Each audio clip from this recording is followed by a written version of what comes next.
Sounds like you just want to fuck her, period. Of course, yeah, definitely. Fuck the queen? I would fuck the queen. I bet you the... Are you ready for this?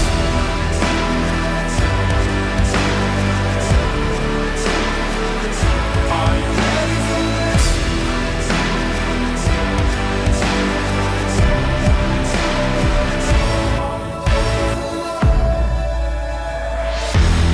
this? It's another edition of the KFC Radio Podcast on the Barstool Sports Network. What up, chickenheads? Whoop, whoop, chickenheads.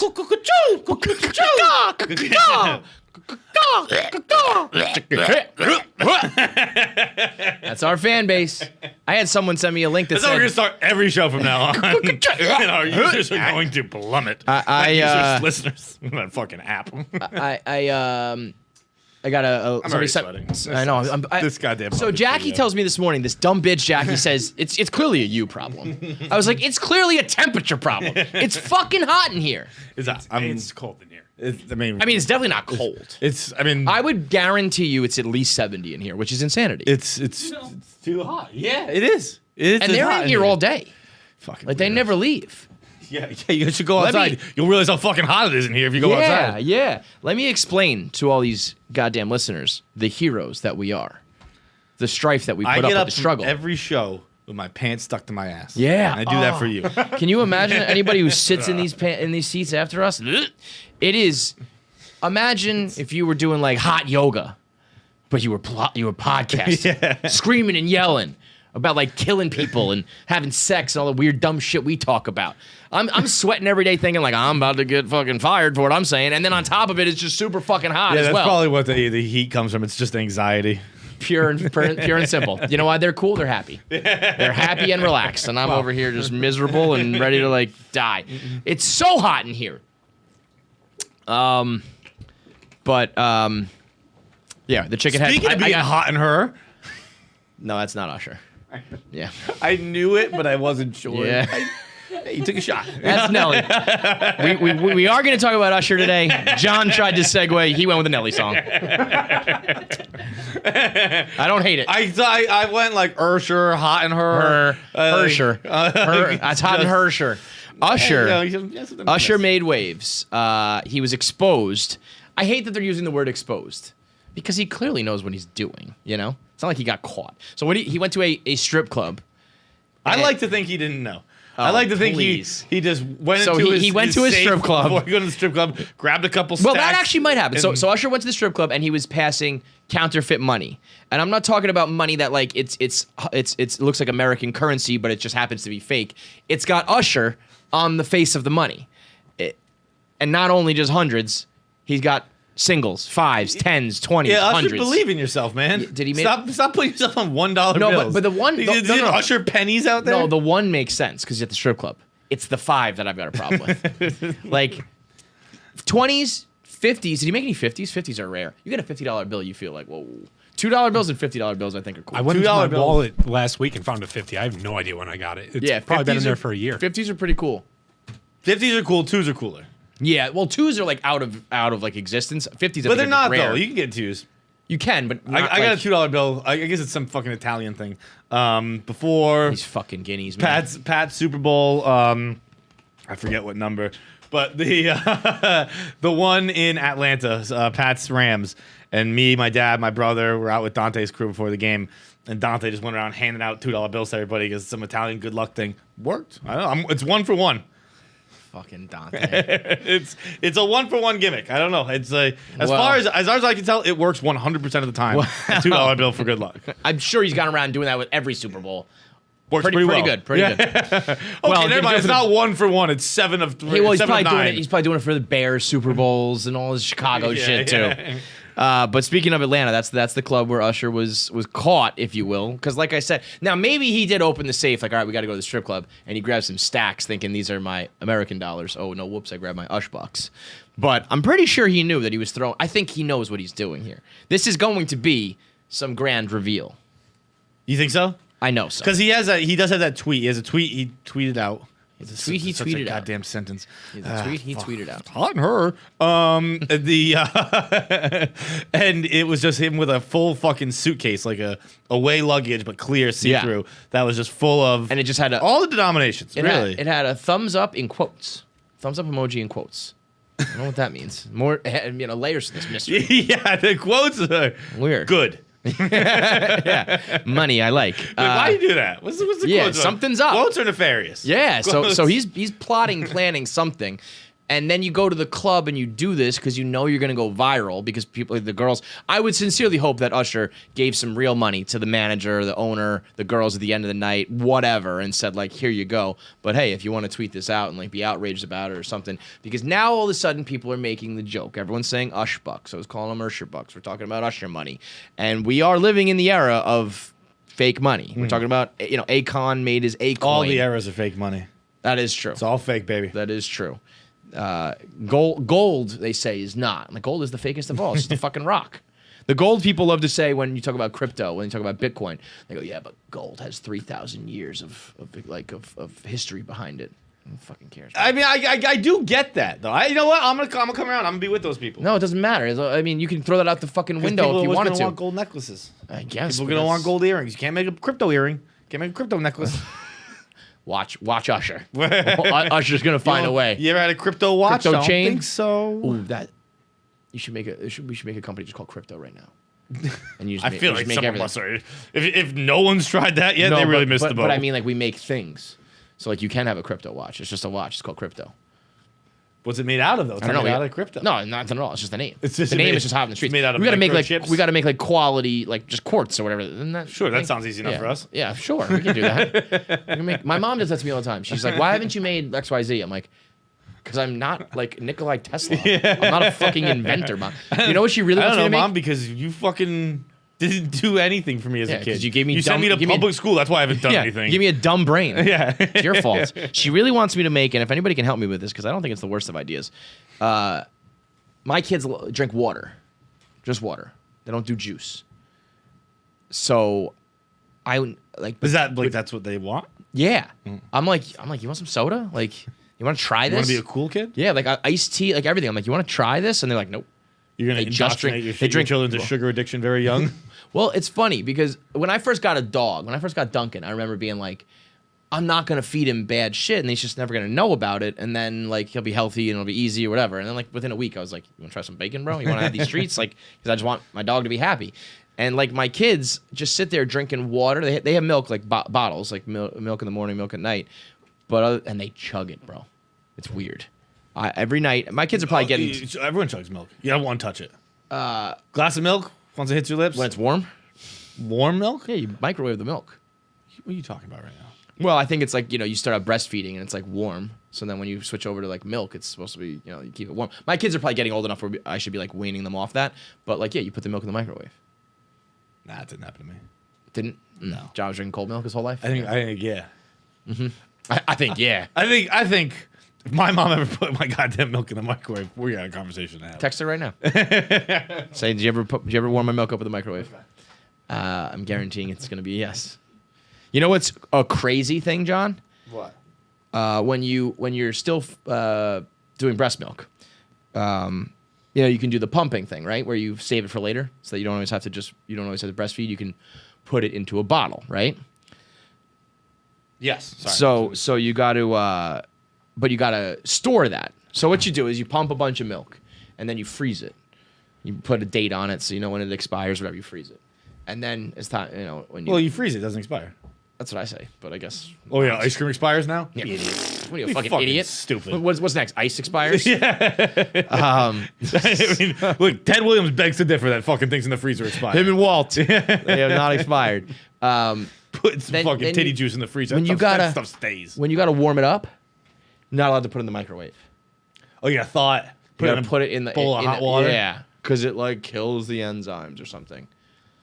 Oh, because it just brings nuclear radiation to the child's fucking. Watch. Where am I looking? Look at my eyes. Roll them out of my head. I mean, please. But so these kids, man, I'll give them a bottle at night, so they're drinking it through like a little like sippy cup thing, you know? What'd you say? No, I am not a bad mother.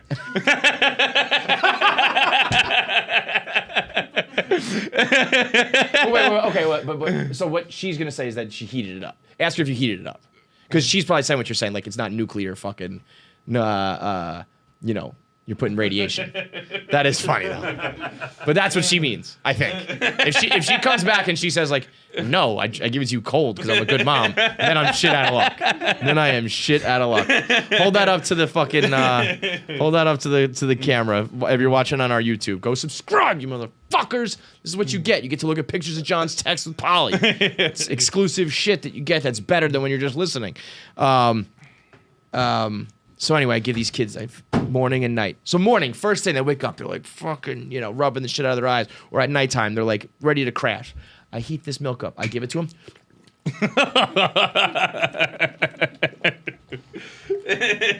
I think because that's why they tell you. And then they go. And I'm like, yo. I'm like, what was that? And they're both like, what? And I'm like, are you guys okay? Like, that we're not in a rush or anything. You could have just like chilled and sipped on that and enjoyed it. Only chocolate milk's you warmed up. Only chocolate milk? So you used to get chocolate milk warm? I guess. I fucking know, man. Wow. We came from different worlds, brother. Different worlds. It is funny when you learn those things. It's like I never thought this because I just know I'm realistic about it. But people who think they're a good parent, it's like you've only raised your kid.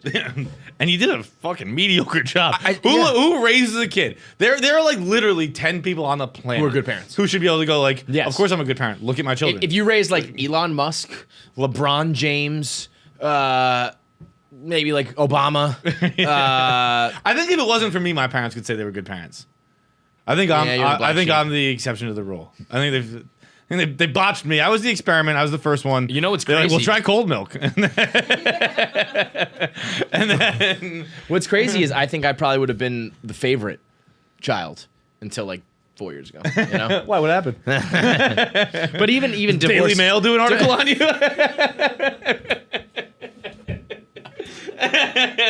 Yeah. Did you make international waves, Kevin? I can't believe I really did. I know, International. Kind of awesome. Yeah, Dave. I remember Dave sent it to me. Hey, you made People magazine. It's like, Adolf Hitler made the cover of Time, bro.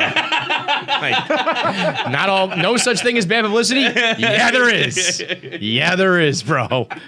International waves. I was talking to Cheeto Santino about it. I was like, we were just talking about the industry and like publicity, bad publicity, all this shit.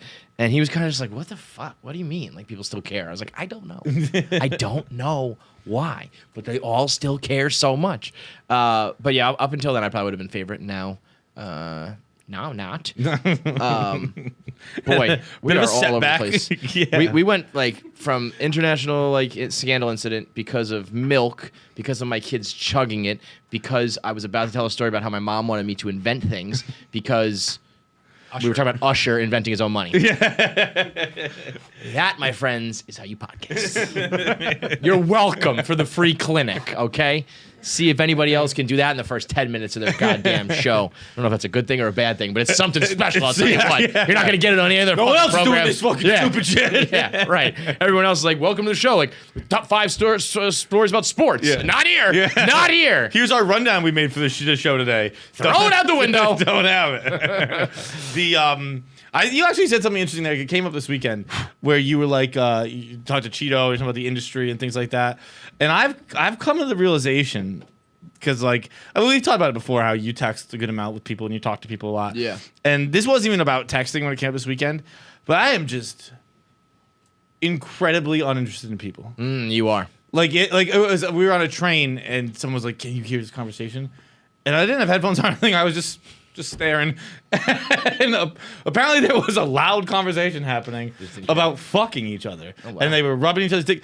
Kevin, They were rubbing each other's dicks, you said? it was a guy and a girl. So the girl was rubbing his dick.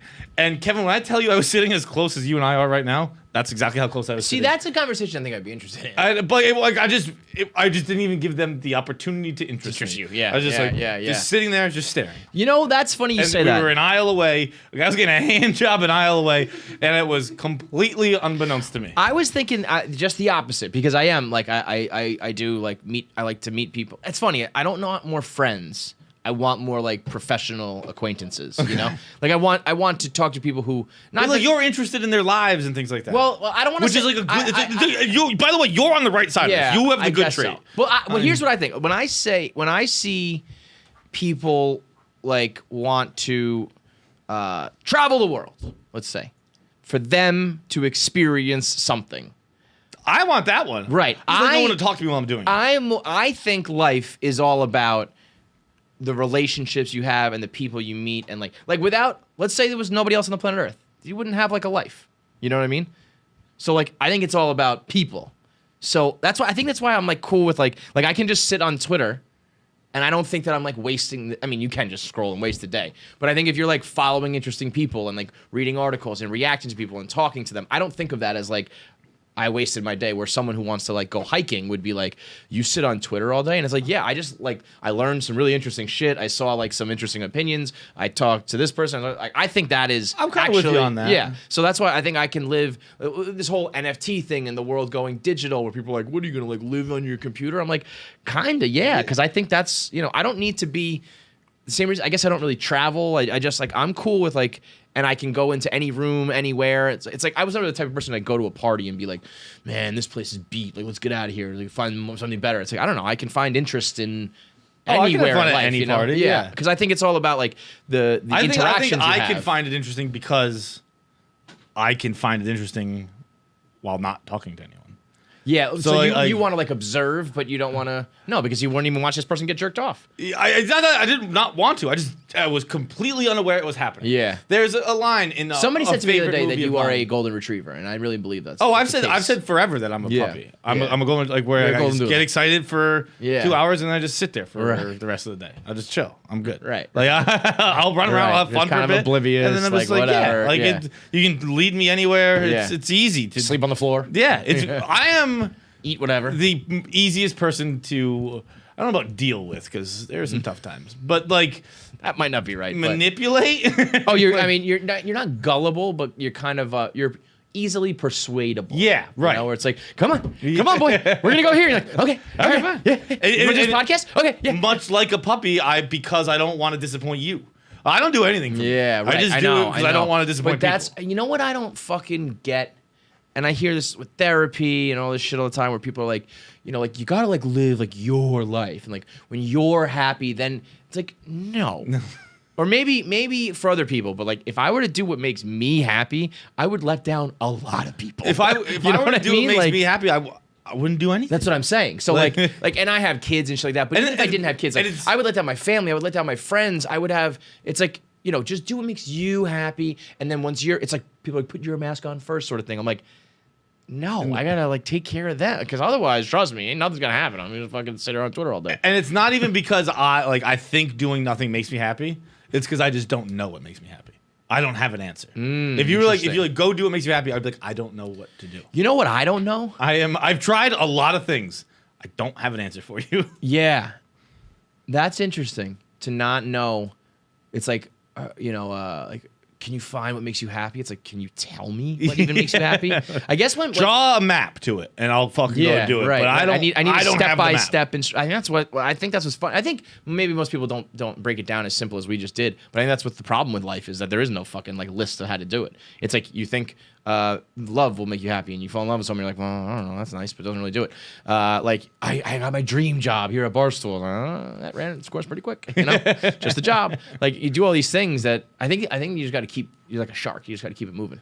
I think everything in life eventually gets boring pretty quickly. So like Very quickly. you know, so you can't like, okay, I made it. You know, that's why these people get married when they're like 22. It's like, I found like the person I love and we're in our forever home. Like, you're 20. You're gonna live here for like 80 years and just do the same shit over and over. How about that motherfucker, Prince Phillip? He's married for 73 years. And we were loyal for 12 of them. My mom was Well, telling me- also 12 is a fucking stretch. it's a real stretch. My mom was telling me that there was people over in the UK like rolling their eyes like another day of coverage of Prince Phillip, like we're over it, we get it. And it was like day 2, and my mom was like, funny coming from her, 'cause she's a bitch. She was just like, you know, like really, like this guy walked like 2 steps behind his wife for like 70 straight years. Like no one even knew he existed until like 2 years ago. Maybe you can give him a little bit of a send off for like a couple days before you're sick of it. It's kind of like on the internet where people I'm usually on this train, but there are times where people are like, gee, like, are we gonna beat this joke to death? It's like I've sent like 2 tweets about it. It's been like 8 hours. Like we can still talk the about internet it, you know? moves in nanoseconds. But sometimes I'm on that train, and other times it's like, bro, you know, like I'll make a 1 Minute Man video on something that happened yesterday, and they're like, this is yesterday's news. I'm like, it's been 12 hours. Give me a fucking break, man. But yeah, that dude's 73 years. Like all I didn't know about him until that picture of him where he looked like the crypt keeper. Yeah, you know, if you told me a couple years ago that that the Queen was married, I'd be like, no, she's not. You told me yesterday. The Queen was married. Right. You still didn't know it was him. Like, to who? Yeah. And he's not the king? You know what's so funny? How the fuck you married to the queen? You're not the king, The bloodline and shit. You know. bro. The blood. That's why, like, Harry could never be princess. Or king, I would hit like 60 and be like, all right, I'm out. Yeah. I'll be like, I'm the king now. Yeah. I would yeah. refer to myself as king. Well, that's what's funny is back in the day, I feel like people did that shit. They were just like, nah, I'm gonna like take that over. Like that's mine now. Like when you usurp the throne, I would have just been like, bitch, I'm the king. Yeah. And then just keep saying it until people are like, okay, he's the king. I would just kill her. Yeah. Like I'm the king now, right? Oh, well, okay. That got a little darker. Well, yes, you said would. back in the day that's what they did back in the day. They just fucking killed him. Definitely. Especially like don't bring up the past and expect me not to bring up murder. Yeah, especially when it's a chick. Yeah. Like, well, like, bro, I could kill her Prince so Phillip, easy. Prince Phillip was Maybe you know what sucks? Prince Phillip was. I don't know. Right?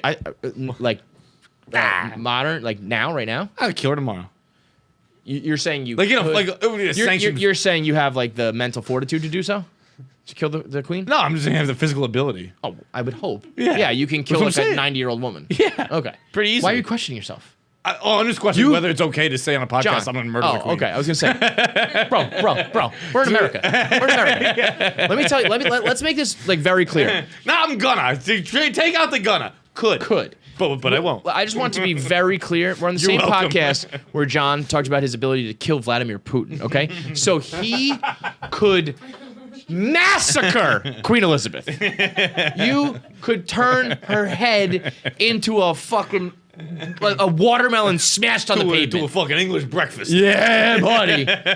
Nooks and crannies in your face. Want a those royal English blood muffins. sausage? I got you. Would you rather fuck Queen Elizabeth or kill her? Fuck her. Really? Yeah.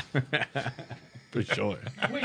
Sounds like you just want to fuck her, period. Of course. Yeah, definitely. Fuck the queen. I would fuck the queen. I bet you the queen. I bet you she has not. We're in a volatile relationship, QE. We are going from murder to fucking fast. Isn't it? It's every relationship I've ever been in. I was gonna say, aren't the best ones just like that though? I feel like not in many decades, but I bet in her prime, she could throw down. You think so? Because what's old Elizabeth look like? She young looks Elizabeth. good for her age. Elizabeth I think. of yesteryear. Oh, you mean when she was younger? Yeah. I'm not even saying like I don't know what she looks like, so I don't know if she's hot or not. He's pulling him up. I just bet that because she's such a G, like don't get it twisted. Queen Elizabeth is a fucking OG, and I feel like she knew the power of the pussy. She looks fine. You know what I mean though? Yeah. Like what you're saying is true. Like why isn't there a king? Why didn't someone just murder her? And I feel like you know what she reminds me of? Elena Tyrell. Oh, really? Don't you see that? No, I don't see that. Why not? Because I know nothing about her. But- I hold Elena in such high regard. I feel like she's a gangster, man. I feel like first of all, you should love her. She still gets dressed up every goddamn day, and I feel like she's just been like How many times do you think the she royal said the family N-word before? Said it? Oh my god, millions. Like so many fucking With times. that like accent too. You're Yeah. Like, Oh my god. It's you know shut how up, they go fetch me like speech bubbles. Like if you could do like from like words you type and things like that, if you could do a speech bubble for fucking the words Queen Elizabeth said, it's basically just a billboard for the Well, why N-word. do you think that she hasn't made public appearances in like 50 years? I feel like she can't. I feel like she can't open her mouth. It's just like fucking that N-word, and then it's like in it down here in a In small it. little In it, font. bruv. And then fucking T goes in like in the middle of one of the G's. It's just a little it says T. I'm gonna need a visual to understand this. Oh, sure. Give me a pen. I think that the reason why she doesn't speak and they only talk through like press releases is because I feel like every time the royals open their mouth, it's an N-word. It's just You know? the N-word. It's and like- just- it's like I don't they- even know what the they- offensive word for like I There's a lot of Indians in England, right? Like actual Indians, not the American ones where we just renamed Native Americans. I think there's a good amount of Indians in England, Okay. and I think that I don't even know what the offensive word for an Indian person is, but that one, I'm sure that's a pretty big one. You know when people like old people retire from public life? Yeah. Like because of dementia, because of racism. Like we can't let grandma out anymore because she will She's yell forgotten all slurs. the words except the word she said the most in her life. Yes, because one time we went out to dinner and there was a black waitress and it was a problem. So we don't go out in public anymore. We just stay locked in the walls of the castle where she can say it as much as she wants. Just make her cream cheese and toast for every meal. So Yeah, they're because eating- otherwise she just rants about the etymology of this food. Aside from the rampant racism, What is I think this she's fucking a G. spice? Where do we get this from the colonies? You put From the this- triangle trade? Oh, you're making me a tea, huh? Let me tell you about the East India Trading Company. Where's my molasses? Have we been harvesting that anymore? I don't know, man. I don't know what this podcast is. The only thing Queen Elizabeth sustains life on is she snorts flour. Yo, I for sure think that she's doing some get out shit.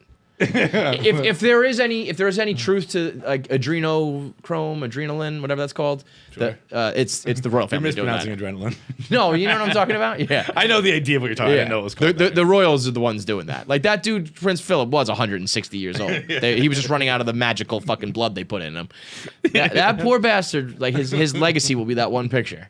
Remember, they were like Prince Phillip. They were like Prince Phillip released from the hospital. And everyone was like, released from the hospital? He's going out of the hospital looking like that? Should be going in. You know how fucked up that picture is? Again, because I didn't even know Prince Philip was. You could say, you know the picture of that British dude? And know. people would be like, Yup. oh, the one with the eyes? Yeah. Think about Khloe Kardashian trying to get that normal ass picture of her scrubbed from the internet, and poor Prince Philip has to have his dead face all over the web. Prince Philip was so gone, he didn't know what you were. He didn't. Prince Philip's mind is so gone that he saw that picture and was like, pretty good day. Like he didn't. He still, not to this day, but 3 days ago, he didn't even understand the hullabaloo about it. How about the fact, first of all, that he's got like a full suit on there? That's crazy. He should be wearing those it sleep suits. took him from Tuesday to Saturday to tie Put that tie. on. Yeah. Well, I think we should officially change the ATI question. You know the would you rather watch your dad murder someone or fuck an old man, 100-year-old man? It should be officially Prince Philip, because you put a face to it now. You know. Would you rather watch your dad fuck? Would you rather watch Prince Philip blow your dad? You know, that is just tough. That is tough. Would you rather watch Prince Philip blow your dad or Prince Philip fuck your mom? That is tough. I think no matter what, his facial expression doesn't change. It's just, Show me your own face. That dude sounded like a cow in pasture.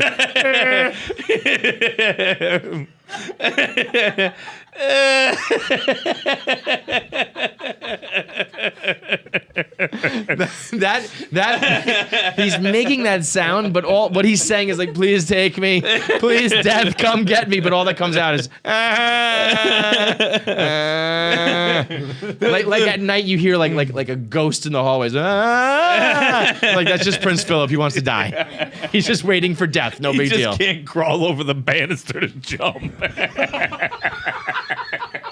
We find him here every night, holding onto the railing, just trying. Can someone help me? I gotta get you back to bed, Grandpa. Just throw me. One night they catch him, like he's like this. He's like, going, help! And they pull him down. No! Grandpa, you don't know where you are. You don't know where you are. I know exactly where I am. I'm 3 inches from salvation. A little push for freedom. Please, Harry, please. Please, get that black wife of yours and send her over there. He wrote a letter fucking preventing extradition for Harry if he promised to just throw him off the roof real quick. You can take the fucking private jet. Just throw me off the roof. Take me with you and crash the plane. Throw me out the fucking window. Poor friend. Oh, man. The Royals are Rest in peace, the bro. true definition of you live long enough to become become the villain. Yeah. Motherfucker, you kicked the bucket. He hates him. You kicked the bucket right. If you never left the hospital for that picture, you went out on top. Yep, for real. Then Megan had to go on Oprah, and now everyone's laughing at your death. Look at that second one. Looks like he just has straight up black eyes. Look at that. He looks so old that someone just punched him in the face. Go, what you fucking? Wait, maybe he does have black eyes. Oh, he does. Okay, yeah. Yeah. Okay, I thought that was just being so old. It says Prince Duke of Edinburgh sports black eye. Yeah. Okay. That's the first person above being like 14 years old who had a black eye and was like, I just walked into the refrigerator. I'm like, yeah, that makes sense. Yeah. Sorry, I just walked into the door frame. Like, that's gonna happen a lot the rest of your life, I feel like. Wait a minute, am I wrong? Didn't his black eye jump to the other eye there? Go to the right. Yeah, it's on his left eye now. Just a different time. Wait, look at that. 23.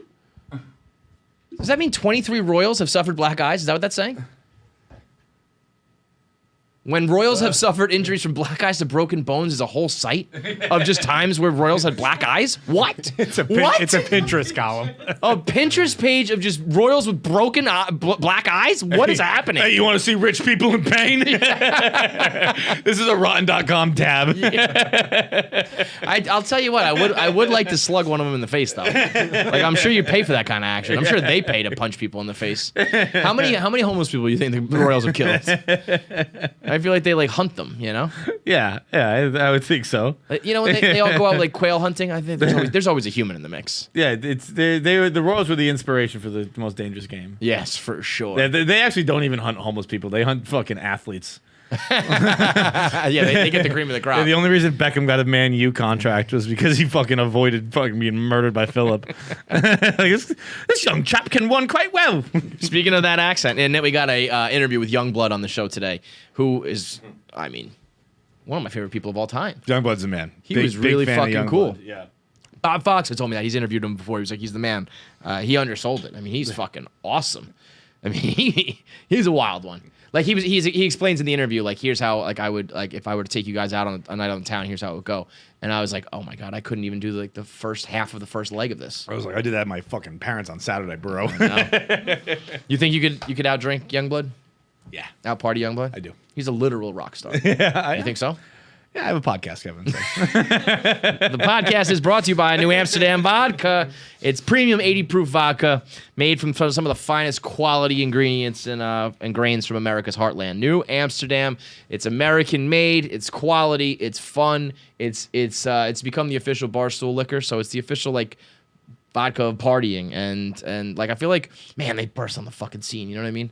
Like just a couple years ago, Bro, I would list every other vodka under the sun, and now it's like it's at every party, every bar, the bottle, the now branding, it's painted everywhere. on the ice at TD Garden. That's crazy, man. Like, I mean, I hadn't heard of New all, Amsterdam 3 or 4 years ago. Now it's painted on the ice at TD Garden. It's all due to Biz and Wit. It's all due to Splitting Chicklets and the hockey world embracing it. But then after that, with Pink Whitney, it broke out into just like. It's, you know, where there used to be a bottle of all the other brands, you know, the old advertisements and the bottle shapes. It's all gone. It's all New Amsterdam now. It is like the vodka taking over the world. So whether you're drinking Pink Whitney or you're just making yourself a vodka soda, whether you're making a little Moscow Mule, the American Mule in the copper cup, whatever it is you're making, shooting, doing shots of, drinking, make sure it's New Amsterdam vodka. So anyway, back to Usher, man. Do you think that? I think this is going to be a plot of some sort of plan. I think you're right? More in touch with these things, so I'm going to listen to you. But I'm also like conspiratorial, so like it might just be like I don't know, he's fucking around. Conspiratorial? No. I'm just calling it. I don't know. Like if we were playing Scrabble right now, I'd say bullshit. Okay, but I think I'd be like, no, fuck you. When you play Scrabble and call it out. Conspiratorial, you motherfucker. Yeah, that's not the word you said. Well, I think you could take off ly off I don't anything. think so. All right. Yeah, any word that has an ly, you can just take off the ly. I think it means I'm safely. That means safe's not a word. Yeah, I mean I'm always, you know, I got the tinfoil hat on, so I'm thinking like I'm waiting for a scam or a plot or, you know, Michael Strahan gets his fucking teeth done. It's like the whole world knows it's a joke. Like I don't think you tweet that picture and then go to the club and do this without having some sort of reveal or something, you know? And then in this world of crypto coins and then Bitclout coming out, Bitclout it's got to be the biggest scam of all time. I don't know what it is. I see people tweeting about it. I do not. Yeah. Are they investing in you? Yeah. So it's like, think of it as, you know, and this idea makes sense. And Bitclout's the first one on the scene, at least to burst through like pop culture. Not the first. Remember the athletes did that one for a while? That's what I mean. Like, it's not the first, but it's garnering the most is attention. that company now defunct? I'm sure it is. I would guess so as well. Yeah, but that now this idea has come. They were almost, you know, you can be too early with your idea sometimes, where it's like the world's not ready for it. But now people are talking about investing in NFTs and crypto and things that are much like less tangible, where it's like you might not know like finance and the business world and stock companies, and maybe not, you don't know anything because you don't take any interest in anybody. Yeah. But like if yeah, you're right. But think about Barstool. So like think about Dave with Call Her Daddy. Like he wanted to bring Call Her Daddy in. I remember thinking, I was like, I don't think this is a good idea. I don't know. And like if he could have invested in Alex Cooper, then if you could have bought Alex Cooper coins, and then she gets the Barstool gig and explodes. It's just like buying a stock when it's like at the bottom. That's what Bitclout is. It gives you like it looks like Twitter kind of, and you can invest in people. And then so like I signed up. I actually claimed they already make, like you already have one made. They make them for Elon Musk. They make them for everybody, and then you can claim it if you have the Twitter account. So they're trying to like lure everybody in. So right now my coin is worth $980. Is that what that says? Yeah. So it's like $1,000 to buy a KFC coin right now. $474 for me. Get in on the ground floor. Yeah. So if you were to claim that, so then if we were to like grow, we could then Nick Hammy's not there yet. But like that dude Chamath, you know, see he has that blue check. He's on it. 31,000. So and Elon's the top dog with his coins are worth $66,000, but he hasn't claimed it yet. But like I think so Chamath did, Logan Paul did, a couple. So did you get money for this? Well, so I signed up, I claimed it. Basically what happens is right now nobody can get any money. And I think it's like you can invest in people, and so I'm assuming you're paying like this company money, right? Yeah. And I think they're either going to steal all the money, or it's going to be legit. I think it's going to be legit, or like one extreme or the other. It's going to be something, or it's going to crash and burn, and it's going to be like everyone who gave money to Bitclout is the biggest idiot in the world. So if I wanted to get Chamath, I'd have to pay $32,000, and obviously No. you buy percentages. Correct. But like, let's say I wanted to buy a Chamath coin or whatever these are. Yep. I'd give $32,000, and then you own a coin of Chamath. Then say he becomes mayor of Los Angeles, like you want it to be. I would assume his just clout, his value would go up. I think what they do right now, it's based on social media, like because you see that's your Twitter bio and everything. Yeah. So I think they scrub like your Instagram, your Twitter, your TikTok, blah, blah, blah. And they, I'm sure, have some sort of algorithm or some sort of plan or whatever that assigns value to it. And then as you do better, your coins go up. But it's like, who's making that up? Who decides if you go up or down and how much so? Like all that shit. It's like, what the fuck, you know? So, like, if you have a Bitclout, you've claimed yours, yes? Correct. So do you have to put down any money? No, Well, that's what say I'm you saying. never put down $1. Right. Do you get money? Right now, you can't take any money out. They're in their early phase. So like right now, they're people, But like, let's say you reach $30,000, but you never invested in yourself. Do you get any money? If they eventually let you take money out, yeah. How would you get money if you never invested any? It's just me. I think I just claimed it. You know, it's like it's my account. It's like my company. Your people just invest in me. Like whether or not I put money in, you put money into me. You invested in me. So if I put in money into you, actually, that's a good question. Do you need to buy your own Bitclout to? It's like, I would think you do. Yeah, because like you buy stock. I paid money for that. Now I have that stock. Now when it goes up, I can sell it and I get that profit. But I paid for it. Okay. But if I'm the company that you're investing in, maybe it's like you're paying like dividends to yourself. I don't know. That's a good question. I did not do any research on this. I just claimed it. I was like, I'm deathly afraid of like missing the boat. So I was like, you're either completely stealing my identity. There was like a terms of service that said like, you are waiving your right to suing us. There's no class action lawsuit available. There's no like, I saw that and I was like, this seems shady. Except, so they're either like stealing all my money and all my identity, and then I saw something. There's something called a key, product key. See that little key logo right there with all those letters next to it? Yes. A lot of people are like cutting and pasting that somewhere because that's like your login key, if you will. And I saw someone that said like, anywhere that you have pasted this key is completely compromised and they can now access. And I was like, fuck, I definitely did that. Like, and if you emailed it to yourself, if you saved it on your phone, you are now compromised. And I'm sure if like, fucking Snowden wants to hack you or something, I don't know if like regular jamokes can, but like if the people at Bitclout are like nefarious like that, we could be totally fucked. Yeah, I could be totally fucked. Or maybe I'm going to get rich for nothing. Well, now here is, I think, the all-important question. Let's say, like I said, you actually do have to put in money in order to How much do I profit. invest in myself? How much you invest in yourself, babe? How much does KFC believe in KFC? Not much. Not much. I think it is crazy that I have a career at all. I think it's all absolutely insane. It is. I mean, like, would you put $10,000 into yourself?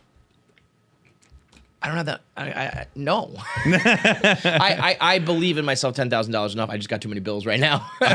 If I had $10,000 to burn, I would burn it on myself. Yeah. Yeah. Well, no. I wait would. a minute. I've put $10,000 into stupider things. So. Yeah, definitely. Didn't you buy like a timeshare in Atlanta or something like that recently? Yeah. John bought an apartment in Atlanta. More than $10,000. John came in one day and was like, "Yeah, I think I got like the scam of the century like run on me." And then like 2 days later, he was like, "Turns out it's legit." And I was like, "And we never talked about it, but you like bought apartment condos in Atlanta." I bought an apartment complex. Yeah. John Feidelberg owns an apartment invested in complex. an apartment complex. I Right. didn't buy But he's a it. part owner of an apartment complex in Atlanta. What the fuck? And Why? Because it's an up-and-coming town, Nick. It's on the outskirts of the suburbs of Atlanta. It's Newman, actually. Newman County, south of Atlanta. The north of Atlanta is overbuilt. They're going to be going south soon. Going down, yeah. It's called urban sprawl. It's a Look it mere up. 45 minutes from the airport. Great for blue collar. How much did you invest? Not that much. How much? If it wasn't 10, was it 20? It was 5 times 10. It was 50. It was 5 times 10.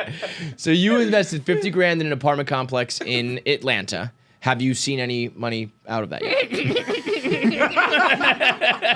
Is that because it has failed or because you're just not at that point yet? No, it's been a couple months. Right, that's what I mean, right. Give the boy some time. Real estate, it's a long term, it's a long game. Let me tell you, as I understand it, I just basically stole a bunch of money. Like, it's just, Of course. as it was pitched to me by the man asking me for money.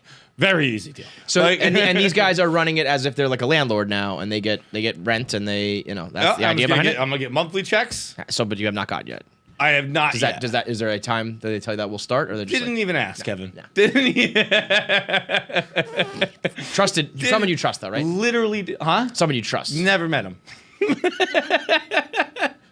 I have never met this person once in my life. He's a prince from Nigeria. We had a Zoom call one time. but the person who connected you trust. Yes, that I do. Okay, that I do. That you trust, or you just know?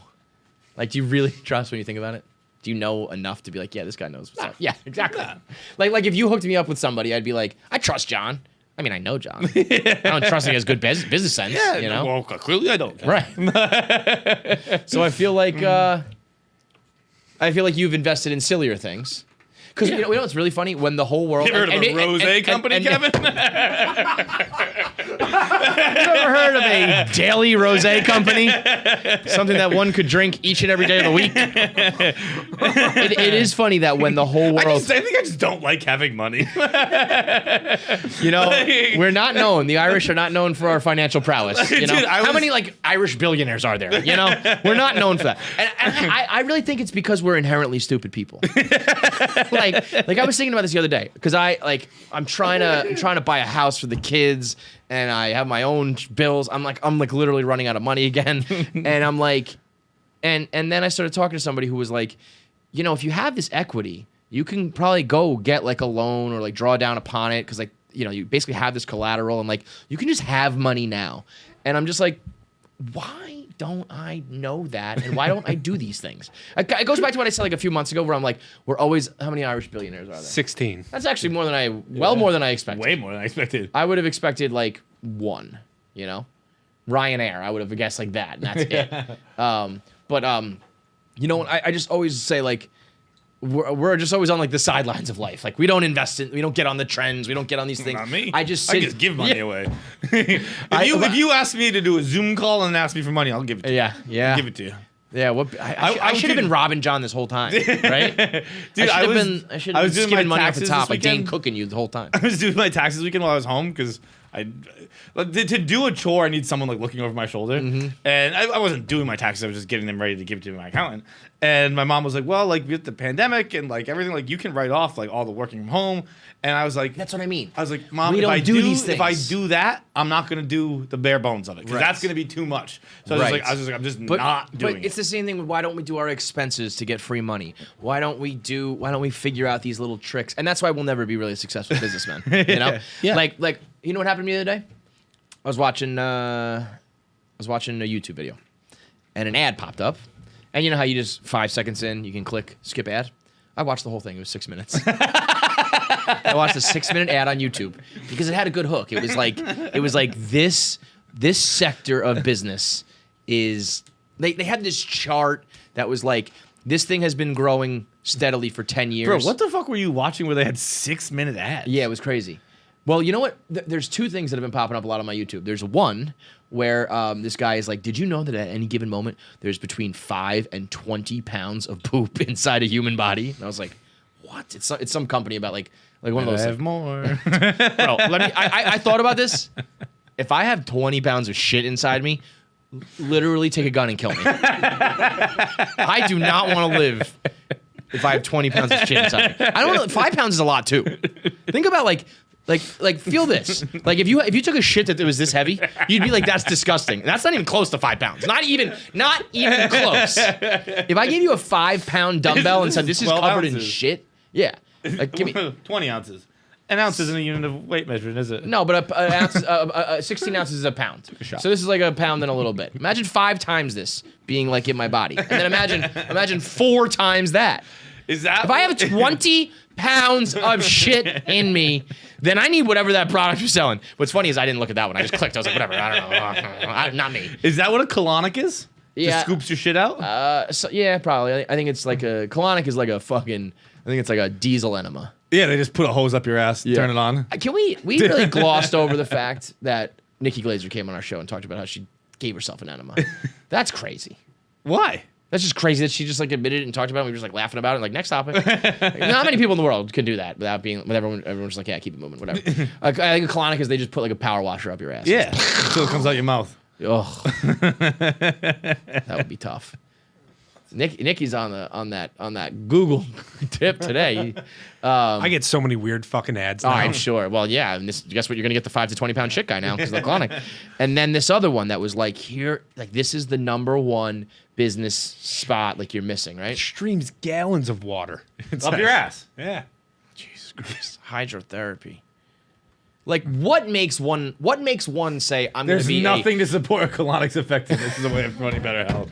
But I don't know. If you told me that there's 20 pounds of shit in me and this could get rid of it, I'd be like, well, I don't know about like truly scientifically, but if you could tell me I could either have 0 pounds or 20 pounds of shit in me, I'm picking the 0 pounds. Do you weigh 20 pounds less then? I would imagine. That's what I was thinking. Right? It was like, dude, forget about like summer diet. Just get this shit out of me, bro. What makes one want to be a colonic giver, you know? I don't know. Hoses are pretty fun to play with. Assholes are too. Put it all together. It's really the shit that's the problem.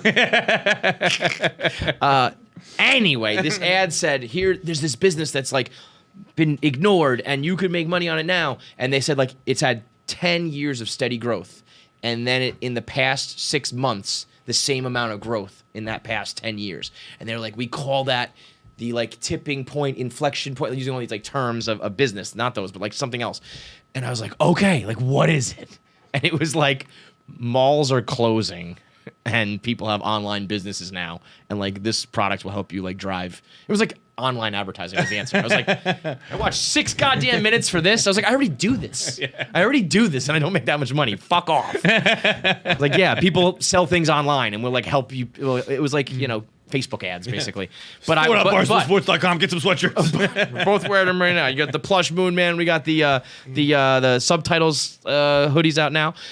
But my point being that I was like, whether or not that was like a stupid scam or whatever, like shouldn't we Look at me, John. Look at me in the eyes, you dumb fuck. You dumb puppy. We have totally zoned out. We have. It's like, ooh, yeah, blue phone. you're like, look at that shiny. You're like a cat almost, right? Just like laser I was wondering pointer. when you got a blue phone. I was like, it's a blue phone. I've had that for a year. I feel like I could use this and make it like the dance, you'd be like your little paw out there. We have all these followers, people they're like a cult. They'll do everything we say except subscribe for YouTube. Everything else in the world, you know? And I'm like, if we just knew what the fuck we were talking about. This kid is... somebody DM'd me and told me to stop saying this word as much as I've been saying it, so I will. But John's being a retard right now.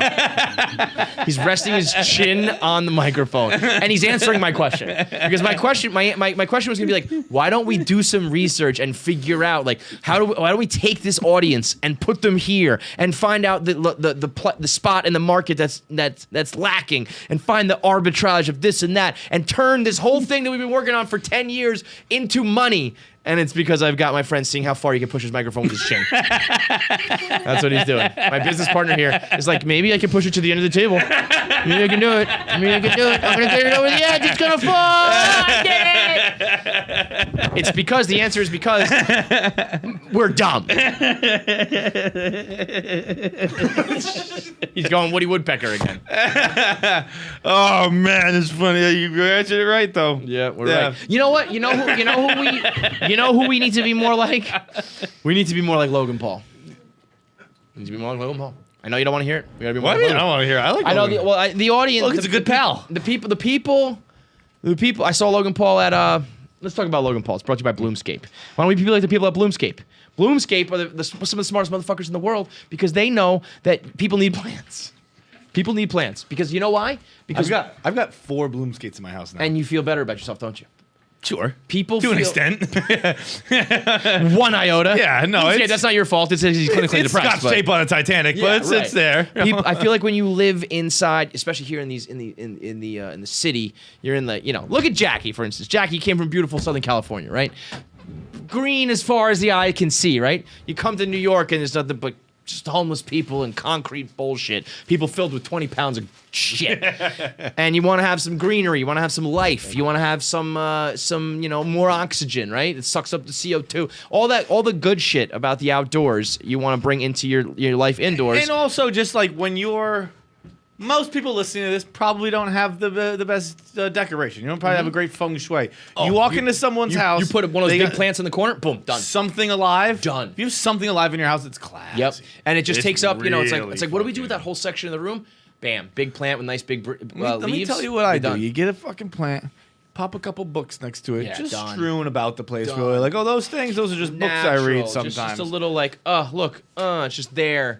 Guaranteed, the ladies Love it. The fellas love it. I love a good plant. I would say, this is not scientific. You can't hold me to this, but I would say, you double your chances of getting laid if you have a plant in your house. Yep. A girl walks into your I place. wasn't gonna say it because I didn't want to be held responsible. At least double. Right. Seriously, perhaps triple. Like you walk into a girl walks into your place and you're like your typical like young dude. You have a mattress on the floor. You got like a poster on the wall. You have one cup. You have a half a towel and like a single solitary fork. And she's like, I guess I'll fuck this guy. Now you have all those things plus a plant that you water and keep alive. She's you like show Bruce, you can nurture. Bruce Almighty. And she's like, yeah, boom. She's like, I'll fuck this guy twice. I'm sure Bloomscape is going to love this. Yeah. But if you're a plant mom or a plant dad, well, I can't even fake it. If you call yourself a plant mom or a plant dad, you are an asshole. So let's just avoid that altogether. But watering something and keeping it alive and making your apartment lively, it just shows a little sense of like taking care of something and initiative and whatnot. And so you can go to Bloomscape and you can get everything you need. You can get the plants, you can get the accessories, the tools, the supplies, everything you know to get your home, your apartment, your porch, whatever. Springtime ready. We're coming out of the pandemic. We're coming out of the cold season. Liven things up with Bloomscape. Right now you can get 15% off any order of $100 or more when you go to bloomscape.com and use promo code KFC. That's bloomscape.com. Promo code KFC. Logan was on fucking WrestleMania, man. Like, Logan took a stunner at WrestleMania. That's awesome. From who? Yeah, weird. Kevin Owens, I want to say. What's he doing with a stunner? Yeah, I wonder. Well, you know what's funny is all these wrestling moves, everybody's finisher is just a wrestling move that like one person, claimed. So it's like maybe there's the stunner, and it was the Stone Cold stunner when Stone Cold did it. I don't know. And maybe Logan just said like I would love to get stunned. I'm only doing it if it's a stunt. Yeah. But I mean, like that's just he's in the fucking ring, he's pushing the other dude, he acted it up, he played the heel, had the heat, takes the stunner. I mean, the dude's just a fucking monster. That's a guy who's probably, investing in strip malls closing down and getting rid of that 20 pounds of shit, I wonder if people like Logan and other businessmen and shit, are they really that much more savvy, or do they just like get rich and then like surround themselves with people who know what they're talking about? Does it start with like the person? Like, do you have to be like reading books and learning yourself so that you have the instincts to be like, we're gonna go into this sector or we're gonna do this next? Or is it just like, I made these funny videos, I got a bunch of money, and I hired like really smart people? I would guess. I hope it's Plan B, because if it's A, we're fucked. I would think it's the second one, but maybe not. I don't know. Because I'm sure there's a little bit of intelligence there. I think about it at Barstool, because like Barstool's great. Look at that, bam! And then he laid there. He put up a picture. He put like a side by side of him and Nate Robinson. That's great.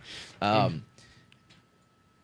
think about Barstool. Like, Barstool's great for the distribution channel, and we built it, and like lawsuits they'll cover, and like there's a lot of shit, but like you just have to make your own way here. It's not like and there's support people, don't get me wrong, merchandising people and stuff, like smart people who help us, but there's nobody sitting down and being like, all right, like what's next? Like if we wanted to do like an NFT, we'd have to just like figure that out ourselves, But is that just like, I don't know what you're talking about. We got tons of experts here. Yeah. Yeah. We know about my blood feud with Stu. I hate Stu's guts. Stu, is he an expert? I guess so. But he, he's an expert who never helps me. So what's an expert? What is an expert even good for if he just tells you no every time you ask for something? Fuck. I need some experts who are willing to help me. Yeah, I'm always so pissed about that too. My financial expert who helps me is like, don't invest in fucking rose companies. I'm like, why are you telling me no so much? Because you keep coming with bad ideas. So what would you say to an apartment complex in Atlanta? Does that make up for county rose? it is then. One or the other, sir. It is funny that you somehow invested in the only liquor that didn't work. Every other seltzer and everything blew up. Not yours. Yeah. Because we're dumb. Is that surprising? No, I mean, okay. It's just. It's also like every other liquor is like The Rock and Kylie Jenner. Yeah. but you would think that you would have like a commensurate level of success. You don't have to be The Rock. Also, what I'm saying didn't help we weren't allowed to talk about it. Yeah. Didn't help when everyone lost their jobs who was involved in it. I guess what I'm saying is, we're dumb, and dumb people don't make a lot of money. And I think I just have to get used to that. Let's talk about Pornstars, huh? Okay. Bread and butter. Oh yeah. Let's talk about your black book first. Oh, you want to do notebook first? Yeah. What we got in that black book? Okay. I got 3 things. Anything that's gonna make us rich? Just to. No, one of them is gonna be something. Just to put a little. One of them is literally what I want to be. I just want to put a period on this whole segment, because this whole fucking podcast stemmed from, I never told you what my mom wanted me to invent. This is my favorite podcast ever, because I made that statement like an hour and 10 minutes ago. And let me tell you what the whole reason this podcast happened, when I ended up talking about 20 pounds of shit inside people and stuff, is because my mom wants me to make juice boxes filled with water. That's it. She wants me to call it baby water. And she wants, I'm laughing because of the ridiculous conversation we had because of it, but I think it's a great idea. But, like, that's because my point was that my juice boxes are like handy because they can't spill and the kids can drink it, but they're always just filled with juice. My kids don't drink juice, so I'm always giving them like fucking bottles of water and cups of water. They're always spilling and shit. If I was in a juice box, it'd be a lot better. And so she was like, I was like, Mom, I'm sure that exists. She's like, yeah, I'm sure it exists, but you call it baby water. You get the right packaging, you get the right boxing. And I was like, yeah, that's a great idea, Mom. Like, how could I do that? And she's like, I don't know. Don't you work for this like massive fucking company who can like invent? And I was like, Yeah, you're right. Other people do that, not me. It's like, I don't know. Go talk to Alex Cooper. She'll fucking make, baby boxes full of cum or something. I don't know. Not me, Ma. I don't know. You're talking about shit inside humans. I'm talking to my dumb friend who gets drunk and depressed and writes in his black book. No, this is nothing. There's nothing crazy today. This is just 3 things. I've I love that you took that. No. Okay. First thing I've decided, the worst place possible. The pandemic was not good anywhere. Right? Not a lot of great places. Okay, wait. I'm gonna try to guess. Like the worst place you could do the pandemic. Yeah. Are you talking like country, state, or like smaller scale than that? Smaller scale than that. I'm not gonna guess. Just tell me. New York City. Yeah. Because and it has nothing to do with being sick or dying or anything like that. I had this conversation 50 times this weekend because I was home and I saw different family members and shit like that. Literally, every single person asks, "So is it coming back yet?" Yeah. Every fucking conversation I've had for the last year, like, how are things in New York? Coming back? Everything's been open for like 9 months. It's been a long fucking time. Right. Like, yeah, I don't know. It's summer, so people go outside more. It's every but you know what restaurant happens? that was opening or every bar that was opening has been open for a long fucking Well, time. they announced that thing the other day that like everyone who makes over $1 million is gonna get taxed more. Some shit like that. And they were like, "That's it. The city's dead." I was like, The city has died. I've lived here for 5 years. The city has died 5 50 times. Yeah. I mean, I guess that kind of is right though. It's like if you're gonna be a millionaire, you'd be like, "Well, I'm not gonna live here anymore." So all like the important people leave. I guess that that's a problem. Yeah, but I don't know. I guess this is all part of my existential crisis, where it's like I live in this city because this is where I'm from, and I live here, and I don't walk around being like, this city must be a glorious landscape of art and happiness and money, and otherwise I'm going to be outraged about it. I'm like, I don't know, man. I just fucking live here, and there's some homeless people here before and after the pandemic. Some things closed, some things open. I don't know. I just go to work, and and again, I just try to keep the shit out of my body. Like, that's just how I don't think about the grand scale of things. So I'm just like, I don't know if this like empire has collapsed or not. I just fucking go to work. These people are so worried about it. It's like I don't know, man. I don't even know. I don't even know what taxes are, Kevin. Like, I don't. If See, you again, ask me, I think if you ask me know what I what it pay is? for paying taxes, I would have I wouldn't even have a guess. you don't what taxes are. I said if you ask me what I pay. I wouldn't have a guess for what I pay in taxes. Well, all I know is I don't pay enough because every fucking time tax season comes around, I owe a bunch of money. I literally couldn't. I couldn't give you a ballpark of what tax bracket I'm in. I couldn't give you a ballpark of how much money I paid in taxes last year. Yeah. I couldn't. I don't. So, like, if they say taxes go up, it might go down for me because in my head it's higher. It's like gas prices. Like what I said, everyone yelled at me when I said this like last year. It's like, I never look at the price of gas because what am I going to do? Just run out of gas? No. Same thing. You have to pay taxes. So just whatever it is, it is. I don't know what to tell you. But at the same time, with everyone moving around during the pandemic, I'm kind of like, so wait a minute. You're telling me if I lived in Texas, I just wouldn't have to pay this? No, that's a fucking lie. Cool. I mean, no, it's not. No, it is. It's fucking. Fuck off, Texas, you fucking assholes. You just pay way more property tax. Like they make up for it in somewhere else. Yeah. You just have a high property tax. You don't pay income tax. Your fucking property tax is way higher than this in Massachusetts. And it always so it ends up. I'm sure it evens out coming. Because I always heard that about athletes. Like they go play in Texas and California and Los Angeles and Miami and Florida. I guess it might be better if you're an athlete if you can if you want to live in fucking wherever but you just you pay like a if you don't own a home there. So you don't have to pay property tax. Maybe that's different. I don't know. But like, I mean, but I feel that's what it is. You have to establish residency or whatever. I don't know. Me and Chaz were talking about it. He's like, yeah, I have like, these guys have a way higher property tax than fucking you have. See, but I don't think that's like, I'm pretty sure like if you live somewhere in New York, like if like the town I was living in Bronxville is like one of the highest property taxes in the world. And then on top of it, I also get fucking state income tax. And it's just like, well, what the fuck am I doing here? I guess, but like the Texas people fucking piss me off. Yeah, Texas people are like, oh, fucking, we're gonna secede. We got freedoms. And then we're patriots. We're seceding. And then shut the fuck up. As soon as it snowed, they were like, we need help. We need help. They were like Prince Phillip. Yeah, and I'll tell all those motherfuckers down there too, like anti-bailout shit. Hang on, we need some money from those fucking states that pay high taxes because we need to be fucking safe. Shut up, Texas, you fucking assholes! Oh, you're gonna get it now, boy. Texas coming after that ass now. Fucking A. We got breaking news on the Patriots. What? They just cut Edelman. Whoa! Cut him? They cut him for not passing the physical. Yeah. Wow. Wow. And What was that meaning? Like a like an injury physical, or like he's just like not in shape? Yeah, physical? there Like, have been. he's been. There were rumors this year that started probably about last week that his knee was not ready to go. He was not going to be okay. Actually, the rumors were weird that they kept saying it'll be unlikely that he'll play a full season. Which I was like, does that mean he's going to start late, or you're just like predicting he's going to get hurt? Right. Like, Either you should say like he'll be out for the first 6 weeks. Right. You know, that's a weird way to word it. Yeah, and like everyone was saying that, like it's unlikely he'll play the full season this year. Like, are you just predicting? That can mean many different things. Yeah. But that's so this is not too surprising to you, though. I had not even heard this rumor, so this is surprising to me. No, it's been discussed for quite some time. I mean, how the mighty have fallen. Not quite some time, but so like a couple weeks. So like this season for you, it's gonna stink. No. No. I think the Pats will get it this year. Pats probably gonna win the AFC East. You don't really think that, do you? Yeah, absolutely.